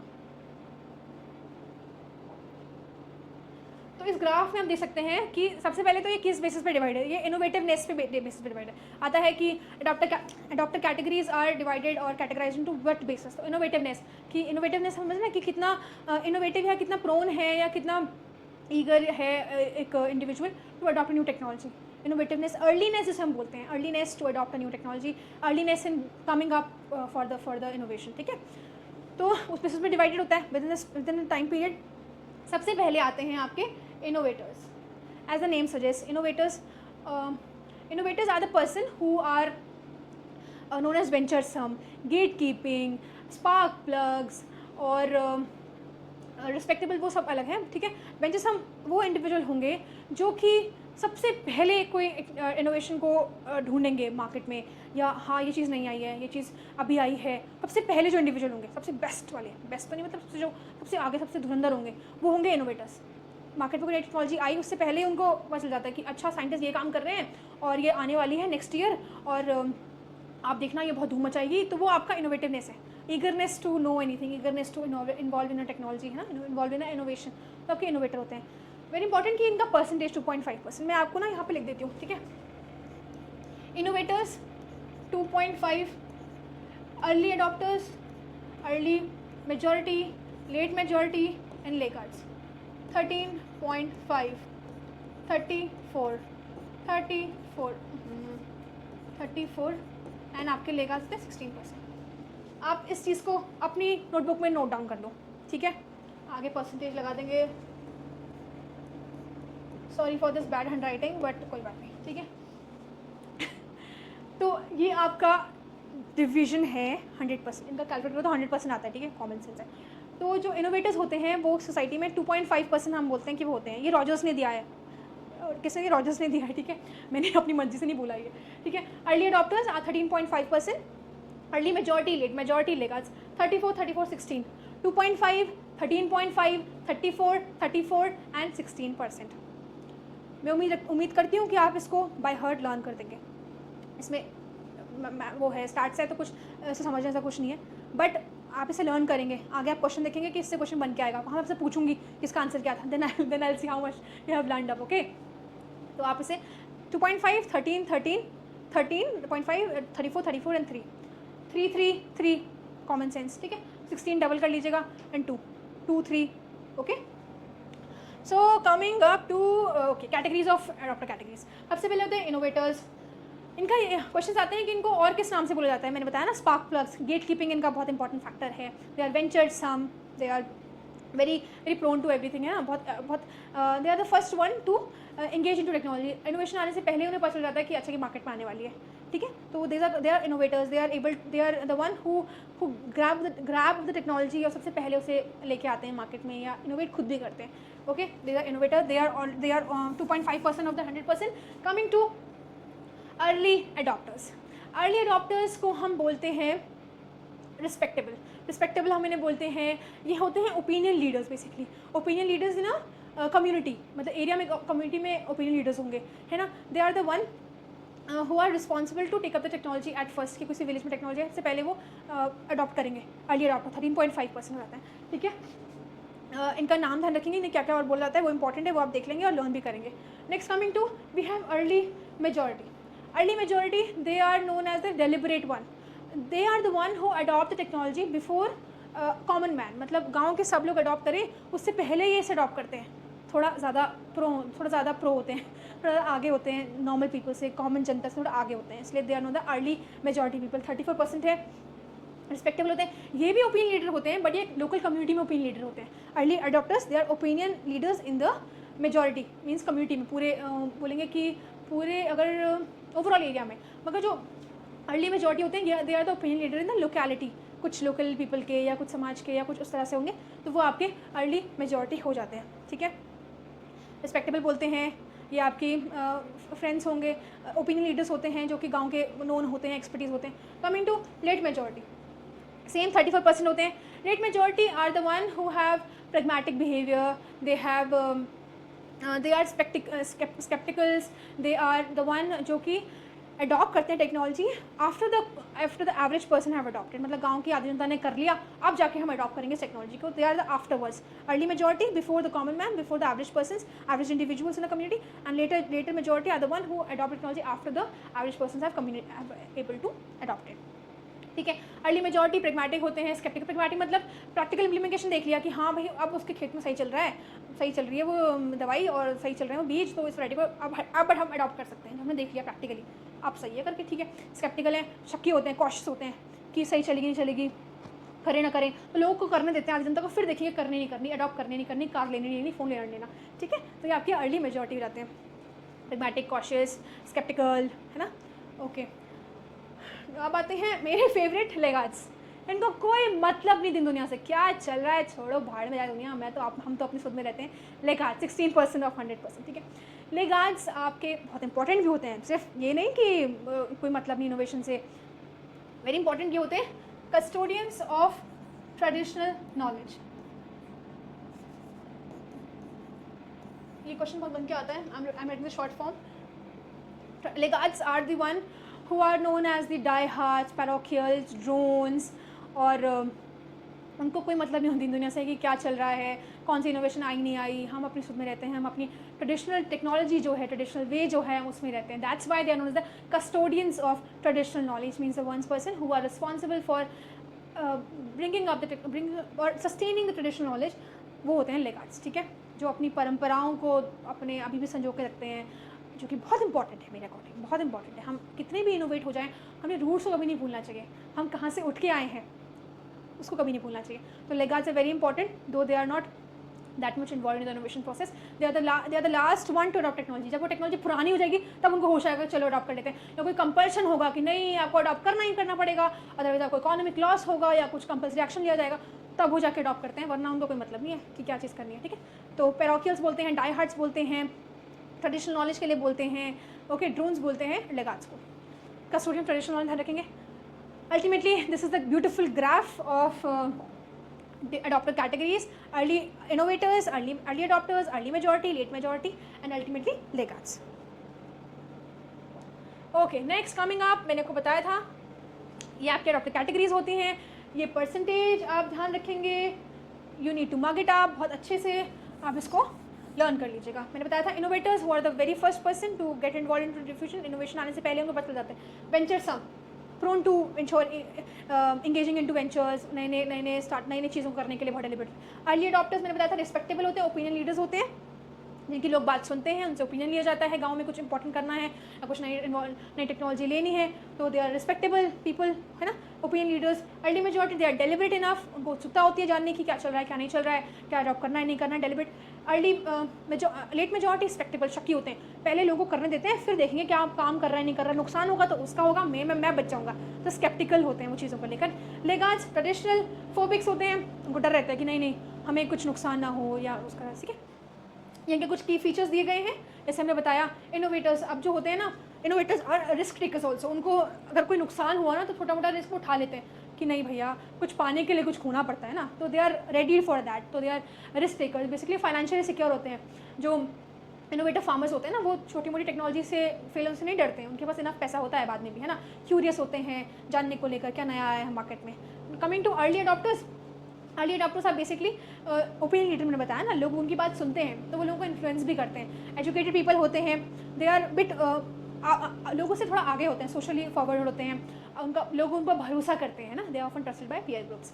Early majority deliberate, उत्सुक होते हैं, तो उनको वो थोड़े प्रैक्टिकल होते हैं नेचर को लेकर ना, प्रैग्मेटिक मैंने बताया प्रैक्टिकल होते हैं कि इम्प्लीमेंट करूँगा तो ये फ़ायदा होगा नहीं होगा, पहले प्रैक्टिकल थोड़े कॉशियस होते हैं नुकसान को लेकर, और वो तभी अडॉप्ट करते हैं टेक्नोलॉजी को जब वो वैलिडेट हो जाए कि हाँ भाई ये काम कर रही है, तब हम ले लेंगे उसको, ठीक है। लेट मेजॉरिटी स्केप्टिकल मैंने बताया आपको, है ना, तो वो थोड़े हर चीज़ों को लेकर नाप तोल करते हैं, है ना, अडॉप्ट करने से लेकर। लेगार्ड्स कंजर्व नेचर के होते हैं, ट्रेडिशनल कस्टोडियंस होते हैं ट्रेडिशनल नॉलेज के, and they are the last one to adopt, and ultimately if they are compulsated to adopt, ultimately then only they adopt. तो ये आप देख सकते हैं। I'm again saying again and again focusing in this adopter categories का differentiation and ultimately what are other names for these adopter categories. Okay student, I hope आपको lecture पसंद आ रहा होगा और आपको समझ भी आ रहा होगा। I'm just trying कि आपको चीज़ें बिल्कुल बेसिक से बहुत ही लेमन लैंग्वेज में समझ आ जाए, ताकि आपको एक अंडरस्टैंडिंग क्रिएट करने के लिए बहुत हेल्प हो और आपको समझ आए कि क्या इनोवेशन होता है, क्या डिफ्यूजन होता है, क्या इनोवेटिव कैटेगरीज होती है, क्या अल्टीमेटली एक्सटेंशन है, क्या ultimately what we learn into the subject. So आपको मैंने बता दिया बेसिक्स क्या है, थोड़ा एडवांस, अल्टीमेटली मोस्ट इंपॉर्टेंट जो एस्पेक्ट्स हैं इनोवेशन डिफ्यूजन को लेकर वो आपको मैंने कवर करा दिए हैं। अब थोड़ा let's gear up ourselves for some of the very important MCQs या प्रीवियस ईयर जिनको बोलेंगे कि प्रीवियस ईयर में अगर जो ICAR JRF में MCQ आए हैं इस कोर्स इस चैप्टर को लेकर वो हम डिस्कस करेंगे। इससे क्या फ़ायदा होगा, सबसे पहले आपको कॉन्सेप्ट कितने क्लियर हुए हैं, आपको कितना लर्न हुआ, आपको कितना समझ आया और क्या क्या क्वेश्चन कहाँ से बन सकते हैं, जो मैंने आपको बताया पूरे लेक्चर में कि ये इंपॉर्टेंट है, ये इंपॉर्टेंट नहीं है, उसको आप यहाँ पे देखेंगे कि मैम ने फालतू नहीं बोला, मैम ने सच में प्रैक्टिकली बताया है कि ये क्वेश्चन आते हैं और ये आए हैं। This is an example for that. So let's practice, let's gear up ourselves and आप वीडियो को रोकिएगा बीच में क्वेश्चन आने पे मेरे बोलने से पहले कि मैं इसका आंसर दे पा रही हूँ नहीं दे पा रहा हूँ, तभी ये लेक्चर साक्षर होगा कि हाँ भाई हमें समझ आ गया कि मैम ने क्या पढ़ाया। So let's start with very first question that was from the ICAR social sciences JRF syllabus, JRF question paper 2024, मतलब पिछले साल का ही पेपर है, उसमें से क्या क्वेश्चन आया, ठीक है, आप इसको देख लीजिए। The question says the diffusion of innovation model कैटेगराइजेज individual into. अब क्वेश्चन की लैंग्वेज क्या है, इसमें डायरेक्ट नहीं दे रखा है कि अडॉप्टर कैटेगरीज में कौन कौन से लोग होते हैं, कौन कौन सी कैटेगरी है। Diffusion of innovation categorises model categorise individuals as. अब जो लोगों को कैसा है, तो मैंने आपको बताया ना, मैंने आपको बताया कि जो आपके अडॉप्टर कैटेगरीज हैं वो आपकी इनोवेशन के बेस इनोवेटिवनेस के बेसिस पे डिवाइडेड हैं। तो आप मुझे बताइए इसका आंसर क्या होगा, है ना। इनोवेटर्स है, बिल्कुल है भाई 2.5, सबसे पहले तो इनोवेटर्स ही आते हैं। अर्ली अडॉप्टर्स बिल्कुल है, ठीक है, कितने परसेंट है, 13.5% है। फिर लेट मेजॉरिटी बिल्कुल है भाई, अर्ली मेजॉरिटी लेट मेजॉरिटी 34% है। प्रोग्रेसिव मैंने आपको बताया कहीं, प्रोग्रेसिव तो मैंने आपको नहीं बताया ना कि ये एग्जिस्ट करती नहीं करती है। प्रोग्रेसिव हम बोल सकते हैं कि other names for these categories हैं, बट एज सच प्रोग्रेसिव तो कहीं मेंशन नहीं, रॉजर साहब ने तो कहीं नहीं लिखा ना कि प्रोग्रेसिव नाम का कोई कैटेगरी होता है। तो we can see D option नहीं होगा। तो डी ऑप्शन किस में नहीं है, डी ऑप्शन ये नहीं होगा, ये भी नहीं होगा और ये भी नहीं होगा। तो करेक्ट आंसर क्या हो जाएगा, A, B and C। First will be your correct answer. This way you have to solve. अगर आपको एक बार चल गया ना, कंफ्यूजन है कि यार अर्ली मेजॉरिटी थे नहीं थे, प्रोग्रेसिव नहीं थे भाई, तो डी आंसर सीधा सीधा कट कर लिया, तो ultimately you will get one answer correct, that is your A answer. A, B, C are your adopter categories. आप मुझे ग्रुप में, आप मुझे कमेंट सेक्शन में दोबारा लिख के देंगे आपको लर्न करने के लिए कि कौन कौन सी अडॉप्टर कैटेगरीज होती हैं और उनका कितना परसेंटेज होता है। मैं चाहती हूँ आप इस लेक्चर के बाद इसको कभी ना भूलें कि मैंने क्या अडॉप्टर कैटेगरीज बताई थी। 2, 3, 3, 3, 6, ठीक है, 2, 3, 3 समझ रहे हैं ना। 2.5, 13.5, 34, 3, 34, 3 and 60। Okay guys, so next we have next question जो कि आया था सोशल साइंसेज JRF 2023 में। यहाँ पे आप देख सकते हैं ना, मैं ऐसे अपने मन से नहीं बोल रही हूँ, 33 बन के आया है यहाँ 23 में, ये क्वेश्चन बन के आया है guys, that's why it is so important. Coming up question पढ़ते हैं। आप देख सकते हैं कि आपकी स्क्रीन पर क्वेश्चन ये रहा। Next we have at what stage of innovation decision process the reinvention occurs और इनोवेशन इज चेंज और modified by user in the process of adoption. Okay, अगर आपको ये समझ नहीं आया री इन्वेंशन क्या होता है, मैं बताई थी। री इन्वेंशन बेसिकली अगर हमने कुछ अपनी जो टेक्नोलॉजी है उसको हम अपने अकॉर्डिंग मॉडिफाई करते हैं कि अगर मैं बोलूँ कि सीड किट है या फिर कोई टेक्नोलॉजी है, हमें उसे कस्टमाइज़ करना है अपने अकॉर्डिंग, कस्टमाइजेशन भी बोल सकते हैं ना। री इन्वेंशन अपने अकॉर्डिंग हमें इम्प्लीमेंट करना है, अपने अकॉर्डिंग हमें उसे थोड़ा मॉडिफाई करना है। तो वो जो री इन्वेंशन होगा ना, उस चीज़ को अपने अकॉर्डिंग मॉडिफाई करना, अल्टीमेटली मॉडिफिकेशन ही तो इनोवेशन है ना, क्योंकि इन्वेंशन तो क्रिएशन है, मॉडिफिकेशन इज इनोवेशन, राइट। सो जो री इन्वेंशन होता है वो इसमें से कौन सी चीज़ में होगा, आप खुद दिमाग दौड़ाइए, ठीक है। हम क्यों किसी चीज़ को रीइन्वेंट करेंगे, जब उसे अडॉप्ट करना है ना, हम बोलते हैं कि हमें चीज़ लेनी है तो भैया इसमें थोड़ा मॉडिफिकेशन कर दीजिए, थोड़ा इसमें ये कर दीजिए, थोड़ा सा ये बढ़ा दीजिए। तो वो हम कब करेंगे, जब हम उसको अडॉप्ट करने की इच्छा में होंगे ना। तो आप आंसर में दे सकते हैं कि क्या क्या हो सकता है इसका आंसर। नॉलेज स्टेज में रीइन्वेंशन तो क्यों ही करेगा इंसान, अभी तो वो अवेयरनेस ही क्रिएट कर रहा है ना, अभी तो वो अपने दिमाग में इकट्ठा कर रहा है इन्फॉर्मेशन कि हाँ ये मेरे लिए इंपॉर्टेंट है। डिसीजन मेकिंग स्टेज हमने डिसाइड करा कि नहीं करा, हमें करना नहीं करना, यहाँ पे हाँ आप आंसर दे सकते हो कि decision making it is not the correct stage to do reinvention. Persuasion stage क्या हुई है, एटीट्यूड फॉर्मिंग, यहाँ पे तो रीइन्वेंशन नहीं होगा, रीइन्वेंशन तो टैंजिबल थिंग है ना, एक प्रोसेस है। तो क्या होगा इसका अल्टीमेटली इम्प्लीमेंटेशन स्टेज, जहाँ पे हम छोटे छोटे ट्रायल्स पे छोटे एरिया पे इसे इम्प्लीमेंट करते हैं, वहाँ पे हम रीइन्वेंशन कर सकते हैं। जैसे हम बोलते हैं कि अगर हमें कोई सीड वैरायटी मिली है सीड की, ठीक है, तो हमने अपने एरिया में हमने उसे अपने खेत में सोइंग करनी है, तो हमने उसमें थोड़ा ट्राइकोडर्मा का कोटिंग कर ली, या उसे नीम पाउडर से कोट कर लिया, तो वो क्या है, फॉर्म ऑफ इनोवेशन है ना, उसको और उसको डिजीज सब्सेप्टेबल बनाने के लिए, अच्छी ग्रोथ के लिए, सीड जर्मिनेशन अच्छा हो, तो हम उसे अपने तरीके से री इन्वेंट कर रहे हैं, तो हम अल्टीमेटली इस स्टेज पे करेंगे। The answer is implementation stage. आप ध्यान रखेंगे कि जो reinvention occurs at which stage of innovation decision, it is into the implementation stage. The question came in the year 2023। Okay students, next आप coming up we have next question आपकी screen पर ये रहा, which says that arrange the stages involved in innovation decision process in correct sequence। मैंने आपको उस time I guess 10 बार हटा दिया होगा क्या होता है, आपको आप मेरे साथ दोबारा बताइए क्या होता है। वो कुछ पढ़ा था ना कि KPDIC, तो ये रही KPDIC। अगर आपने उस टाइम रट ली होती KPDIC, तो ये इनोवेशन, ये आंसर आप यूँ देंगे KCPADB, implementation decision KPDIC। Again I am writing, hand writing थोड़ी बुरी है हमारी, बट देखिए उस टाइम आपको लग रहा होगा ना मैम ऐसी फालतू एनर्जी वेस्ट कर रही है KPDIC रटाने में, but it is important. KPDIC सीधा फुल फॉर्म का क्वेश्चन। आप बताइए क्या इसका सही आंसर होगा। K कौन सी है, C, okay, PADB, okay, last fourth will be your correct answer CABDE, E confirmation stage. KPDIC direct question आए हैं इन द ईयर 2023 में डायरेक्ट क्वेश्चन आए हैं सोशल साइंसेज JRF में KPDIC, ठीक है। इसलिए मैं बोलती हूँ हर फुल फॉर्म इंपॉर्टेंट है, हर शॉर्टकट इंपॉर्टेंट है, हर जो मैं आपको ट्रिक सिखा रही हूँ वो भले ही 2-4 सीखे हम पूरी क्लास में, बट वो बहुत इंपॉर्टेंट है, आपको रटनी है, आपको करनी है, और ये ईजी करने का तरीका है आपको रटाने का और अल्टीमेटली आंसर ग्रैब करने का। ओके, नेक्स्ट आप अगला प्रश्न आपकी स्क्रीन पर ये रहा। नेक्स्ट आप we have question which says which of the following communication channel are relatively more important at the knowledge stage of innovation decision process। मैंने आपको बताया था कि innovation decision process में KPDIC के इज knowledge stage, हम वहाँ पे सोर्सेज से क्या इकट्ठा करते हैं, इन्फॉर्मेशन इकट्ठा करते हैं। इंस्टाग्राम पे कुछ न्यूज़ आ गई, हमने पॉपुलराइज कर लिया कुछ चीज़ को, कुछ न्यूज़पेपर में आ गया, किसी रेडियो में सुन लिया, कोई होर्डिंग लगा है, तो वो क्या है, वो आपकी नॉलेज को इन्हांस करता है, आपको बताता है कि हाँ भाई ये टेक्नोलॉजी मार्केट में आ गई है, नॉलेज क्रिएट करना ना आपके दिमाग में, आपके बारे आपके अराउंड। तो वो जो नॉलेज स्टेज में उसमें क्या क्या आप बताइए मुझे, क्या क्या इंपॉर्टेंट फैक्टर्स हैं। क्या इंटरपर्सनल चैनल होगा, किसी फ्रेंड से सुनना, वो तो तब जानोगे ना जब आपको पता होगा कि ये चीज़ मार्केट में एग्जिस्ट करती है, तो इंटरपर्सनल चैनल तो नहीं होगा, ठीक है। कॉस्मोपोलाइट मैंने क्या बोला था, कोई out of the group, out of the community, out of the area आपका जो बंदा है वो आपको बताए, नहीं बताएगा, ऐसा तो कुछ नहीं था इनोवेशन डिसीजन पर। लोकलाइट चैनल आपके साथ वाले, आपके लोकल कम्युनिटी के, ऐसा तो कुछ नहीं था। Newspaper, it is a form of mass media, I hope you agree with it. Mass media का न्यूज़पेपर तो नेशनल चीज़ है ना, नेशनल न्यूज़पेपर बोले हम, नेशनल एंटिटी है, तो न्यूज़पेपर वेरी इंपॉर्टेंट कि हाँ भाई न्यूज़पेपर पता चला हमें कि ये चीज़ मार्केट में आ गई है। मास मीडिया चैनल मैंने 6 बार बता दिया आपको कि मास मीडिया चैनल आपके गवर्न करते हैं कि आपको इन्फॉर्मेशन उससे मिली, आपको नॉलेज मिली, तो mass media channels and newspaper. Option will be A and E। Okay A and E C option में, तो सी यानी कॉस्मोपोलाइट चैनल।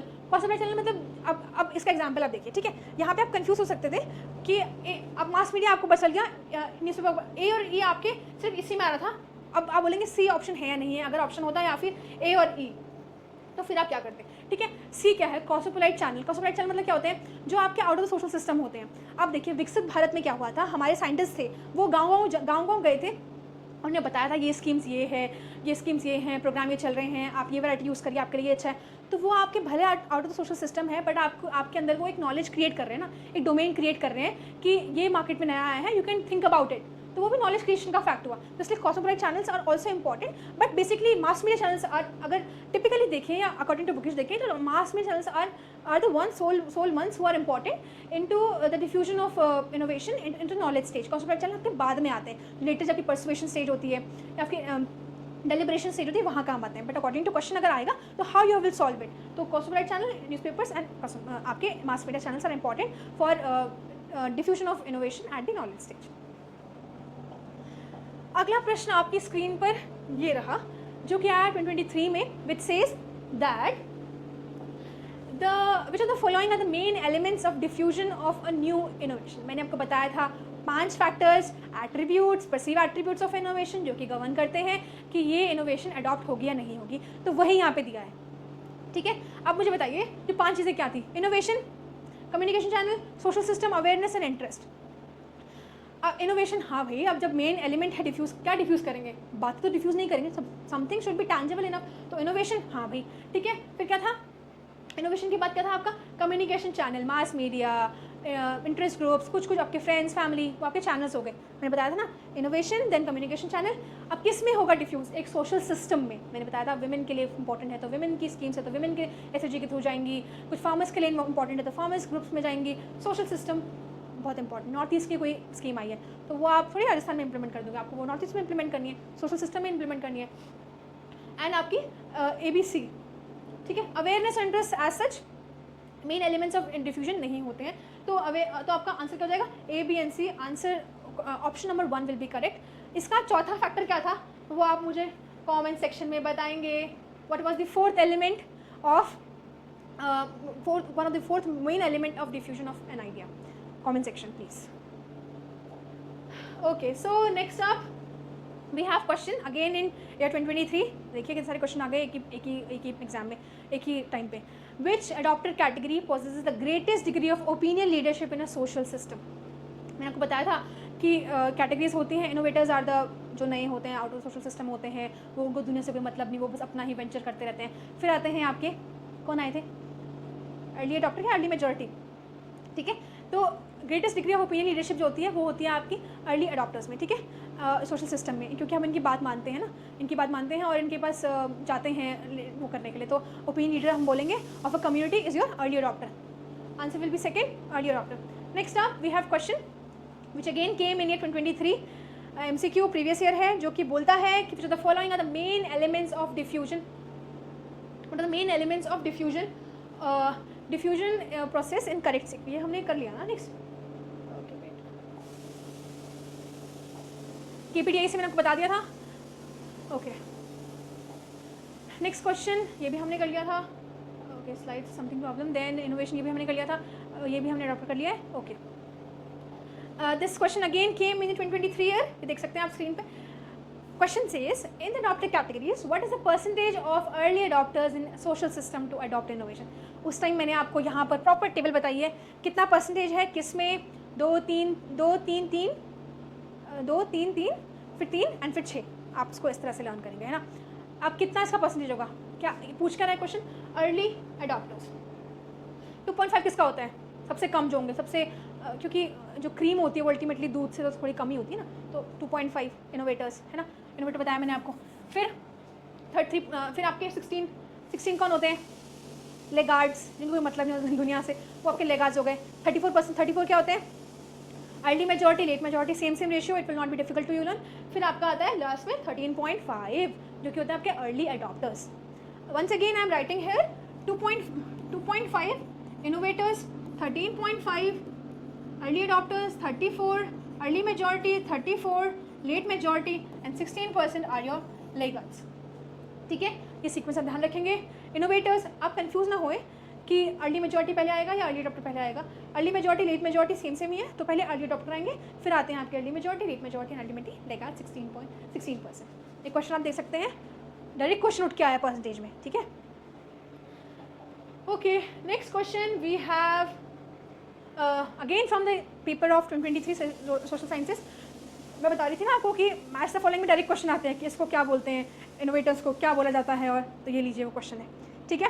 अब मुझे आप बताएंगे कि जैसे इनोवेटर्स होते हैं, सबसे पहले 2.5%, again I am repeating, innovators are known as the venturesome. इतनी बार आपको स्लाइड में दिखा दिया है कि इनका अदर नेम क्या है, डायरेक्ट क्वेश्चन वहाँ से क्या है। Innovators are known as the venturesome. अब आते हैं अर्ली अडॉप्टर्स, पिछला क्वेश्चन था 13.5%। Early adopters are known as what, they are the respected one, ठीक है, रिस्पेक्टेड ओपिनियन लीडर बताए। फिर आते हैं अर्ली मेजॉरिटी, डेलिब्रेट, उत्सुक होते हैं मगर कॉशियस होते हैं, स्केप्टिकल होते हैं, शक्की होते हैं। तो early majority are what, they are the deliberate one. And ultimately traditional, जहाँ भी आपको नजर आए, custodians of traditional knowledge, they are the laggard 16%। देखिए हमारे फॉलोइंग है third then fourth, third then first, यानी कि थर्ड फर्स्ट एंड फोर्थ, तो आपका डी ऑप्शन सही हो जाएगा, ठीक है। Okay, so next up we have next question which is a homework question for you. मैंने इतनी मेहनत आपके पीछे करी है, मैं चाहती हूँ आप भी कुछ रिजल्ट दें, इस क्वेश्चन का आंसर दें। The question says the process by which innovation is communicated through certain channels over a period of time over the members of a social system. इसमें आपके पूरे एलिमेंट्स जो आपको मैंने बताए, 4 एलिमेंट्स कौन कौन से, डेफिनेशन सेज इट ऑल। तो आप मुझे आंसर देंगे इस कमेंट सेक्शन में कि इसका आंसर क्या होगा, इस डेफिनेशन का अल्टीमेट आंसर क्या होगा, इधर is adoption, diffusion, innovation, decision या communication process. So this is the homework question for you. I expect and I hope आप इसका आंसर कमेंट सेक्शन में देंगे। आपको एक क्लास समझ आई होगी, आपको एक अंडरस्टैंडिंग हो गई होगी, what is innovation, what is diffusion, what is ID process, what is KPDIC, what are the different types of knowledge, decision making. I hope this lecture was very beneficial for you and I will come up आपके साथ दोबारा जुड़ूंगी with further lectures, with further concepts of extension and we'll be meeting अभी up। तो ma'am जुड़े रहो, अभी तो बाद में क्या, अभी तो थोड़ी बेच की डिटेल्स बता देते हैं। Yeah. मतलब ये जो आप सब लोगों को पता है, आपने देखा भी होगा, जो IRI वाला 2.0 हमारा आ चुका है, जिसके अंदर हम इस बार हमने सिमरन मैम से भी रिक्वेस्ट की कि मैम प्लीज़ जो आपके पास नॉलेज है, इतना जो आपने भर रखा है, इतने एग्ज़ाम्स आपने क्लियर किए, इतनी टॉप रैंक्स आप लेकर आए हो, तो क्यों नहीं हमारे जो छोटे भाई बहन हैं वो भी लेकर आए और वो भी IRI जैसे इंस्टीट्यूट में पहुँचे, यहाँ से अपनी मास्टर्स करे, यहाँ से अपनी PhD में एडमिशन ले। क्यों IRI नहीं तो GB पंत हो गया, हमारा NDRI हो गया, ऐसे इंस्टीट्यूट्स में आप पहुँचे और स्कॉलरशिप के साथ आप अपनी मास्टर्स करें। इसके लिए विस्तार 2.0 हमारा बैच है जो ICAR JRF सोशल साइंस के लिए है, वो ऑलरेडी लाइव हो चुका है। आप अगर IRI वाला एप्लीकेशन विजिट करोगे तो आप वहाँ से भी एनरोल कर सकते हो, या फिर इसके अलावा आप IRI वाला वेबसाइट पे जाओगे तो वहाँ पे भी आपको ये बेस देखने को मिलेगा। तो मैम जैसे कि आपने आज तो एडॉप्शन और जो हमारा डिफ्यूजन है वो हमारे बच्चों को सिखाया, तो जो कंप्लीट जितना भी हमारा सिलेबस है, हम एक्सटेंशन के सोशल साइंसेज में हमारा 2 पार्ट में हम बात करते हैं, एक एक्सटेंशन, एक हमारा इकोनॉमिक्स। तो इकोनॉमिक्स हमारे सुनीता मैम देखेगी और मोस्टली जितना भी एक्सटेंशन का जो भी पोर्शन है वो आप कवर कराओगे।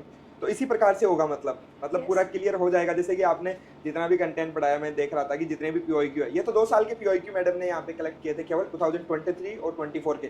तो 2 साल में ही आपका, अगर आप 1 घंटे का आपने लेक्चर लिया हो बहुत अच्छे से, तो होप सो सभी बच्चे मैम ये क्वेश्चन सोल्व कर पा रहे थे। बिल्कुल, आप देख सकते हैं कि जो मैंने आपको स्लाइड्स दी, जो मैं आपको ट्रिक सिखाई, उससे डायरेक्ट क्वेश्चन बन के आए, KPDIC परसेंटेज, बिल्कुल डायरेक्ट क्वेश्चन, ना आगे ना पीछे। इस चैप्टर की खासियत यही है, बहुत ही लिमिटेड और क्रिस्प कंटेंट है और अल्टीमेटली डेफिनेटली बिल्कुल डायरेक्ट क्वेश्चन आपको दिखेंगे इस चैप्टर से। मैम हम यही चाहते हैं केवल इस चैप्टर के नहीं, जितने भी हमारे चैप्टर है ना, जो भी एक्सटेंशन के, आप सबकी ट्रिक्स बताओ और बच्चों को एकदम क्लास में याद करा के भेजो। मतलब बच्चा अगर 1 घंटे की क्लास ले रहा है, स्टूडेंट हमारे साथ 1 घंटे जुड़कर अगर क्लास ले रहा है, तो उसके बाद में अगर वो आधा घंटा और उसको रिवाइज कर ले हमारे नोट्स को जो हम प्रोवाइड करेंगे, तो उसको मतलब पूरा याद हो जाना चाहिए। फिर उसके बाद में केवल एक रिवीजन की जरूरत हो। और ट्रिक्स बहुत जरूरी है, क्योंकि जब हमें बहुत याद करना होता है ना, तो वहाँ पे हमें, मतलब जैसे कि मैम बता रही थी आपको KPDIC कुछ करके कोई ट्रिक बताई, उसी प्रकार से बहुत सारी ट्रिक्स है अभी आपके लिए जो कि आपको देखने को मिलेगी। तो हमारी जो रेगुलर क्लासेज है वो 17 जुलाई से स्टार्ट होने वाली है। और इस बैच के अंदर जैसे आपको लाइव क्लासेस तो कम्प्लीटली जो हमारा डिजिटल बोर्ड है उससे आपको क्लासेस मिलेगी, उसके अलावा रिकॉर्डेड मिल जाएगी। जैसे मान लो आप क्लास नहीं ले पाई, कभी कभी नहीं ले पाते हैं बच्चे, मतलब मान लो टाइमिंग का कोई इशू हो गया आपके, कोई पर्सनल कोई रीजंस की वजह से, तो सेम टाइम पे वो क्लास हमारी अपलोड हो जाएगी, आप रिकॉर्डेड देख सकते हो, सेम डे पे रिकॉर्डेड देख सकते हो। आप मान के चलो कि थोड़ा डाउट आपको आ गया कि मेरे को दोबारा से वो क्लास लेनी है, आप दोबारा से भी कितनी बार, 1 बार 2 बार 3 बार 4 बार 5 बार, कितनी बार आप उस क्लास को देख सकते हो। जो हमारे नोट्स होंगे वो क्रिस्पी फॉर्म में होंगे। जैसे आपने ये स्लाइड देखी, यहाँ पे केवल आपको वो कंटेंट दिया जाएगा जो आपके लिए यूजफुल हो। बुक्स हम पढ़ सकते हैं, हम पहले भी बात कर चुके हैं कि जो हमने ये कोर्स डिजाइन किए हैं उन बच्चों के लिए किए हैं जिनको इंग्लिश में मैम बुक्स पढ़ने में बहुत दिक्कत होती है, मतलब जो करना चाहते हैं, जो आगे बढ़ना चाहते हैं, जिनका मतलब हम बोल सकते हैं सपने बड़े हैं, लेकिन उनको केवल ये चीज़ें रोक देती है कि यार इतनी मोटी बुक को मैं कैसे पढूं, जो रेफरेंस बुक है। तो उसको हिंदी में, जैसे मैम ने आज पूरा आपको हिंदी में समझाया, कंटेंट इंग्लिश में होगा, हिंदी में हम समझाएंगे क्योंकि पेपर ओनली इंग्लिश में आता है, तो हम हिंदी में तो बता नहीं सकते, कंप्लीटली आपको हिंदी में समझाया जाएगा। और वही आपको नोट्स प्रोवाइड किए जाएंगे जहाँ से क्वेश्चन आता है। और कंप्लीटली जैसे एक टॉपिक होगा, मान लीजिए आज जैसे टॉपिक कराया वैसे ही नेक्स्ट टॉपिक हमारा जो भी होगा उससे रिलेटेड जो PYQ है लास्ट 5 ईयर के, अभी तो केवल हमने 3 ईयर के इंक्लूड किए, आगे से जो भी हमारी क्लासेज होगी उसमें हम 5 साल के PYQ को इंक्लूड करेंगे, जिससे आपकी ये क्लियरिटी हो जाएगी कि जो कंटेंट हमें मिला है उससे कैसे क्वेश्चन आ रहे हैं। तो वहीं पर आपको वो भी प्रैक्टिस कराए जाएंगे। उसके अलावा हर क्लास के बाद में आपको और 5 क्वेश्चन दिए जाएंगे जो हम बोल सकते हैं कि डेली प्रैक्टिस के रूप में आपको दिए जाएंगे, जिससे कि आपकी प्रैक्टिस होगी उस टॉपिक से रिलेटेड और क्या क्वेश्चन बन सकते हैं, मोस्ट जो हम बोल सकते हैं कि वहाँ से एक्सपेक्टेड क्वेश्चन क्या आ सकते हैं, वो भी आपको कवर कराए जाएंगे। तो और टेस्ट के बारे में मैं बता दूं आपको, वीकली टेस्ट ऑर्गेनाइज कराए जाएंगे। जैसे वीक में मान लो 5 क्लास हुई आपकी, मंडे टू फ्राइडे हमारी क्लास चलेगी, तो सैटरडे संडे को भी कभी कभी स्पेशल सेशन रिवीजन के हम लगवा देंगे, वो अलग चीज़ है। लेकिन जैसे मंडे टू फ्राइडे हुआ तो फिर संडे को आपको टेस्ट दिया जाएगा, जो भी टॉपिक हुए ना 5 दिन में, ताकि आपकी प्रैक्टिस हो सके। और वो टेस्ट अगर आप अपियर नहीं करोगे तो आप मंडे से क्लासेस नहीं देख पाओगे, ये कंपलसरी है। मतलब क्योंकि अगर मैम कोई हमारे साथ जुड़ता है तो हम तो चाहते हैं कि वो हमारे साथ हाथ कदम से कदम मिलाकर चले, क्योंकि ये जर्नी स्टार्ट तो कर देते हैं बच्चे, पर फिर क्या करते हैं, 1 महीना तैयारी करते हैं, फिर डिमोटिवेट हो जाते हैं कुछ भी। तो हम उस मोटिवेशन को बना के रखना चाहते हैं, क्योंकि आप तभी क्लास ले पाओगे जब टेस्ट दोगे, क्योंकि टेस्ट क्वेश्चन प्रैक्टिस करना बहुत जरूरी है। आपने मैम इतने एग्जाम्स क्लियर किया, आप बताओ इंपॉर्टेंस कितना जरूरी है क्वेश्चन प्रैक्टिस करना? बहुत ज़रूरी है। आप एक बुक कंप्लीट कर लें, उसके बाद आप क्वेश्चन से लगा रहे हैं, आप उसको अगले दिन या 1 महीने में भूल जाएंगे। बट आपने क्वेश्चंस लगा लिया, आपके कॉन्सेप्ट वहीं पे क्लियर, आपने कहाँ गलती करी, आप उसको मार्क करके दोबारा आएंगे उस क्वेश्चन पे, तो आपको ज़िंदगी भर लर्न हो जाएगा। तो इसलिए इंपॉर्टेंट है एमसीक्यू प्रैक्टिस करना, प्रीवियस ईयर क्वेश्चन प्रैक्टिस करना।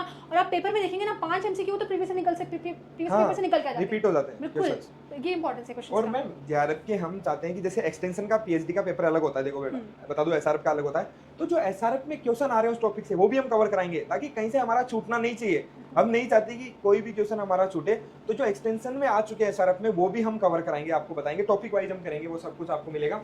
अब आपको बता देते हैं कैसे एनरोल करना है। जैसे ही आप हमारे मतलब गूगल पे जाओगे, www.iriwala.com आप वहाँ पे लगाओगे, तो सर्च करने पे आपको जो है कुछ इस प्रकार का इंटरफेस आपको दिखाई देगा। मैं बता दूं, कुछ ऐसा देगा। वहाँ पे ऊपर कोर्सेज एक करके हमारा होगा, कोर्सेज में आप जैसे ही जाएंगे तो विस्तार 2.0 करके हमारे बैच का नाम है, सोशल साइंस जेआरएफ के लिए।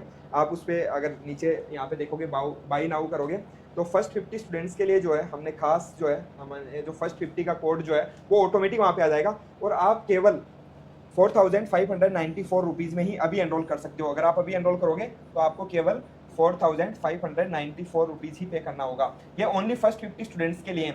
जैसे ही हमारे 50 स्टूडेंट जो है एनरोल कर लेंगे, उसके बाद में ये जो हमारा ऑफर है वो वैलिड नहीं रहेगा, तो आप अभी एनरोल कर लीजिए, मतलब वेट मत कीजिए। उसके अलावा कोर्स की एप्लीकेशन लिंक जो है वो आपको कमेंट सेक्शन में भी मिल जाएगी, आप पिन कमेंट देख लीजिए जाकर, वहाँ से भी आप कर सकते हैं। फिर भी आपको कोई डाउट होता है, मतलब किसी भी प्रकार का कोर्स से रिलेटेड, कब कोर्स कंप्लीट होगा, रिवीजन क्लासेस कितनी चलेगी, पीवाईक्यू सॉल्यूशन करवाया जाएगा या नहीं जाएगा, या किसी भी प्रकार का डाउट है, तो आप दिए गए नंबर पे आप कांटेक्ट कर सकते हैं 9953077738।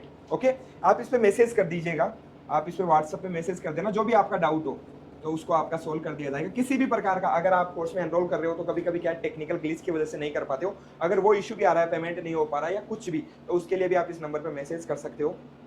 और ये हम गारंटी दे रहे हैं, और 1 साल में आपने देखा भी होगा कि IRI वाला केवल क्वालिटी कंटेंट के लिए जाना जाता है। और हम एक तरीके से बोल सकते हैं कि जैसे 1966 में एक ग्रीन रिवॉल्यूशन आया था, उसी प्रकार से कि एग्रीकल्चर एजुकेशन में हम एक रिवॉल्यूशन लाना चाहते हैं। हम चाहते हैं कि जो गांव में बच्चा हमारा दूर दराज, जिसके पास रिसोर्सेज नहीं है, फिर मैं बता रहा हूँ, मैं एक पॉइंट को पिन कर रहा हूँ, जिसके पास रिसोर्सेज नहीं है, जिसके पास अच्छा, जिसको टीचर नहीं मिला है, हम जानते हैं कि कितनी मेहनत करते हैं हमारे प्यारे प्यारे जो असिस्टेंट प्रोफेसर बन जाते हैं ना, जो कॉलेजों में, जो सरकारी नौकरी के पीछे भागते हैं, उसके बाद में वो सुख भोगते हैं, और सुख भोगने की वजह से वो कभी भी इस चीज़ पे फोकस नहीं करते हैं कि हमें कितना क्वालिटी देना है। लेकिन हम चाहते हैं कि यार वो क्वालिटी एजुकेशन जो IRI स्कॉलर्स के पास जो नॉलेज है, जो उन्होंने अपनी टॉप रैंक हासिल करके जो लिया है, हम वो आप तक पहुंचाना चाहते हैं, ताकि वो नॉलेज, क्योंकि सिलेक्शन होगा नहीं होगा ये डिसाइड नहीं किया जाता, मैटर ये करता है कि यार आप कितना गेन कर रहे हो, आप कितना सीख रहे हो। क्योंकि मैम ने आज देखो एडॉप्शन और डिफ्यूजन समझाया, कैसे टेक्नोलॉजी का एडॉप्शन होता है। अब यहाँ पे भी देखो वही चीज़ देखने को मिलेगी, कुछ बच्चे होंगे जो इनोवेटर्स, मैम कौन सी कैटेगरी आते हैं जो सबसे पहले किसी भी टेक्नोलॉजी को अडॉप्ट करते हैं, उनको क्या बोलते हैं? इनोवेटर्स, तो टेक्नोलॉजी को लेके आते हैं मार्केट में। फिर होते हैं आपके अर्ली अडॉप्टर्स। अच्छा, अर्ली अडॉप्टर्स। चलो हम तो भाई इनोवेटर है, हम तो लेके आ गए। हम तो इनोवेटर है कि जो आपके लिए कोर्स लेकर आए, मतलब वो इनोवेशन हमने किया कि पहली बार IRI स्कॉलर्स के द्वारा कोर्स लाया गया, वो इनोवेशन हमने कर दिया। अब आएंगे अपने अर्ली अडॉप्टर्स। अर्ली अडॉप्टर्स में कितने % आते हैं? इसमें आते हैं आपके 13.5%। अब भैया इस 13.5% में वो लोग होंगे जो इस चीज को समझ जाएंगे कि IRI वाला क्या क्वालिटी प्रोवाइड करने वाला है, और यहाँ पे हमें कोर्स एनरोल करने से क्या फायदा होगा, वो हो गए 13.5%। ये सबसे पहले अडॉप्ट कर लेंगे। इसमें से ऑलरेडी जो मैं बता रहा था वो 50, उसमें से ऑलरेडी हमारी वैसे तो सीट अर्ली अडॉप्टर्स की तो कैटेगरी है, बिना लेक्चर देखे ऑलरेडी हो चुके हैं हमारे, ऑलरेडी 40+ स्टूडेंट हो चुके हैं, तो वो 10 लकी स्टूडेंट होंगे जो उसकी 50 की लिस्ट में आएंगे। ठीक है, उसके बाद में कौन आता है ma'am? Early majority. Early majority, ये कितने % होते हैं? ये होते हैं 34%। ये कब, ये मतलब 34%? हाँ। तो ये कब करते हैं एनरोल, किसी भी टेक्नोलॉजी को कब अडॉप्ट करते हैं? ये जब बाकी आधी जनता जब आधी जनता से पहले अडॉप्ट कर लेते हैं। मींस कोई अब जैसे बोला ना अडॉप्टर कैटेगरी वाले एनरोल कर लिए, हाँ। अभी अपने फ्रेंड्स को बताएंगे कि हाँ ये काम अच्छा। का कोर्स है तो लेट्स अडॉप्ट इट। तो बाकी भाई मजा आ रहा है हाँ, पढ़ने में। हाँ। कोर्स पुराना होने से पहले ही वो अडॉप्ट कर लेंगे कि नया नया कोर्स है, लेट्स लर्न इट, ऐसे हाँ, 1-2 महीने में जाकर हाँ, वो हाँ, करेंगे। हाँ, exactly। उसके बाद में कौन आता है? Late majority people. लेट वाले कब करेंगे? जब आधी जनता इनरोल कर लेगी, हाफ कोर्स हो जाएगा, तब इनको हो जाएगी कि कोर्स इनरोल करना है। लेट वाले, लेट मेजोरिटी, ये कितने परसेंट है? ये भी 34% होते हैं। लेट मेजोरिटी भी 34% है। ये मेरे को लग रहा है या तो ये कोई दीपावली वो होते नहीं है क्या बच्चे, Offer वाले। मैं तो रक्षाबंधन के बाद तैयारी स्टार्ट करूंगा, नई साल से तैयारी स्टार्ट करूंगा, ये वो वाले हैं दीपावली के बाद में तैयारी स्टार्ट करूंगा, होली के बाद में तैयारी स्टार्ट करूंगा, और उसके बाद में लास्ट में आते हैं लेगार्ड्स वो कितने परसेंट? वो 16% होते हैं। भैया इनका तो कुछ नहीं हो सकता, ये मतलब वैसे हो सकता है इनका भी खुद का वो होता है। ये क्या होते हैं मैम, इसको बता दो थोड़ा। अर्ली लेगार्ड्स वो होते हैं जिनको इतना इनोवेशन से रिलेटेड होते नहीं है। इनको जब होता है कि कंपलसरी कुछ किया जाए, आपको पढ़ना ही पढ़ना है, करना ही करना है, कुछ इकोनॉमिक एक्शन आपको लॉस होगा पढ़ाई में, तब जाके हम लेंगे कोर्स, अदरवाइज इसकी जरूरत नहीं है। वो होते हैं आपके ये मेरे को laggards। लग रहा है ये वो बच्चे हैं जो जैसे ही 4th ईयर कंप्लीट होने लगेगा और फिर उसके बाद में घर वाले पूछ लेंगे किसी दिन फोन करके, बेटा अब क्या करोगे, तो उस दिन बोलेंगे अब क्या करें, अब लास्ट के अंदर जो है 2-3 महीने बचे हैं तो अब सोशल साइंस से कर लेते हैं। हाँ, बट 2-3 महीने में आप कर लोगे तो हो सकता है आपको कॉलेज अलॉट हो जाए गलती से, लेकिन रैंक नहीं आएगी आपकी, IRI नहीं पहुंच पाओगे, फेलोशिप आपको नहीं मिलेगी। वो तभी मिलेगी जब आप अर्ली अडॉप्टर्स में आओगे या फिर अर्ली मेजोरिटी में आओगे। अर्ली मेजोरिटी भी एक अच्छा ऑप्शन है, मैं ऐसे बोल सकता हूँ, क्योंकि आप अपने फ्रेंड से पूछिए पहले, वो ठीक है, बट ऑलरेडी आपके लिए इसीलिए तो हम डेमो क्लास लेकर आए थे कि आप देख सको हम क्या प्रोवाइड करने वाले हैं। और डेमो क्लास में मतलब बस ये मतलब हम यहाँ कम दे रहे हैं और क्लास में ज्यादा देते हैं। हमारे क्या है कि होता है ऐसा है कि बहुत लोग ऐसे करते हैं ना कि डेमो जो होता है उसमें ज्यादा दिखा देते हैं, उसके बाद में क्लास में कम मिलता है। क्लास में आपको इससे ज्यादा मिलेगा, और जितने भी PYQ सॉल्यूशन है उसके लिए हम और भी मतलब हम ट्राई कर रहे हैं कि हमारे जो स्कॉलर्स है PhD के वो भी हमारे साथ जुड़े और आपको और ज़्यादा प्रोवाइड कर सके, तो उसके लिए हम लगातार प्रयास कर रहे हैं। अगर आपको एनरोल करना है तो आप अभी एनरोल कर लीजिए। ये क्लास आपको कैसी लगी कमेंट सेक्शन में जरूर बताइएगा, कमेंट सेक्शन में आपको लिंक भी मिल जाएगी, ठीक है। और वो आंसर बताना मत भूलना, लास्ट में इन बातों के चक्कर में जो है वो आंसर, मैं एक बार फिर से क्वेश्चन लास्ट में दिखा देता हूँ बच्चों को, ठीक है। तो इसका जो है आप क्वेश्चन का आंसर जरूर बताओ, तभी पता चलेगा कि कितना जो पढ़ाया वो आपकी समझ में आया है, ठीक है।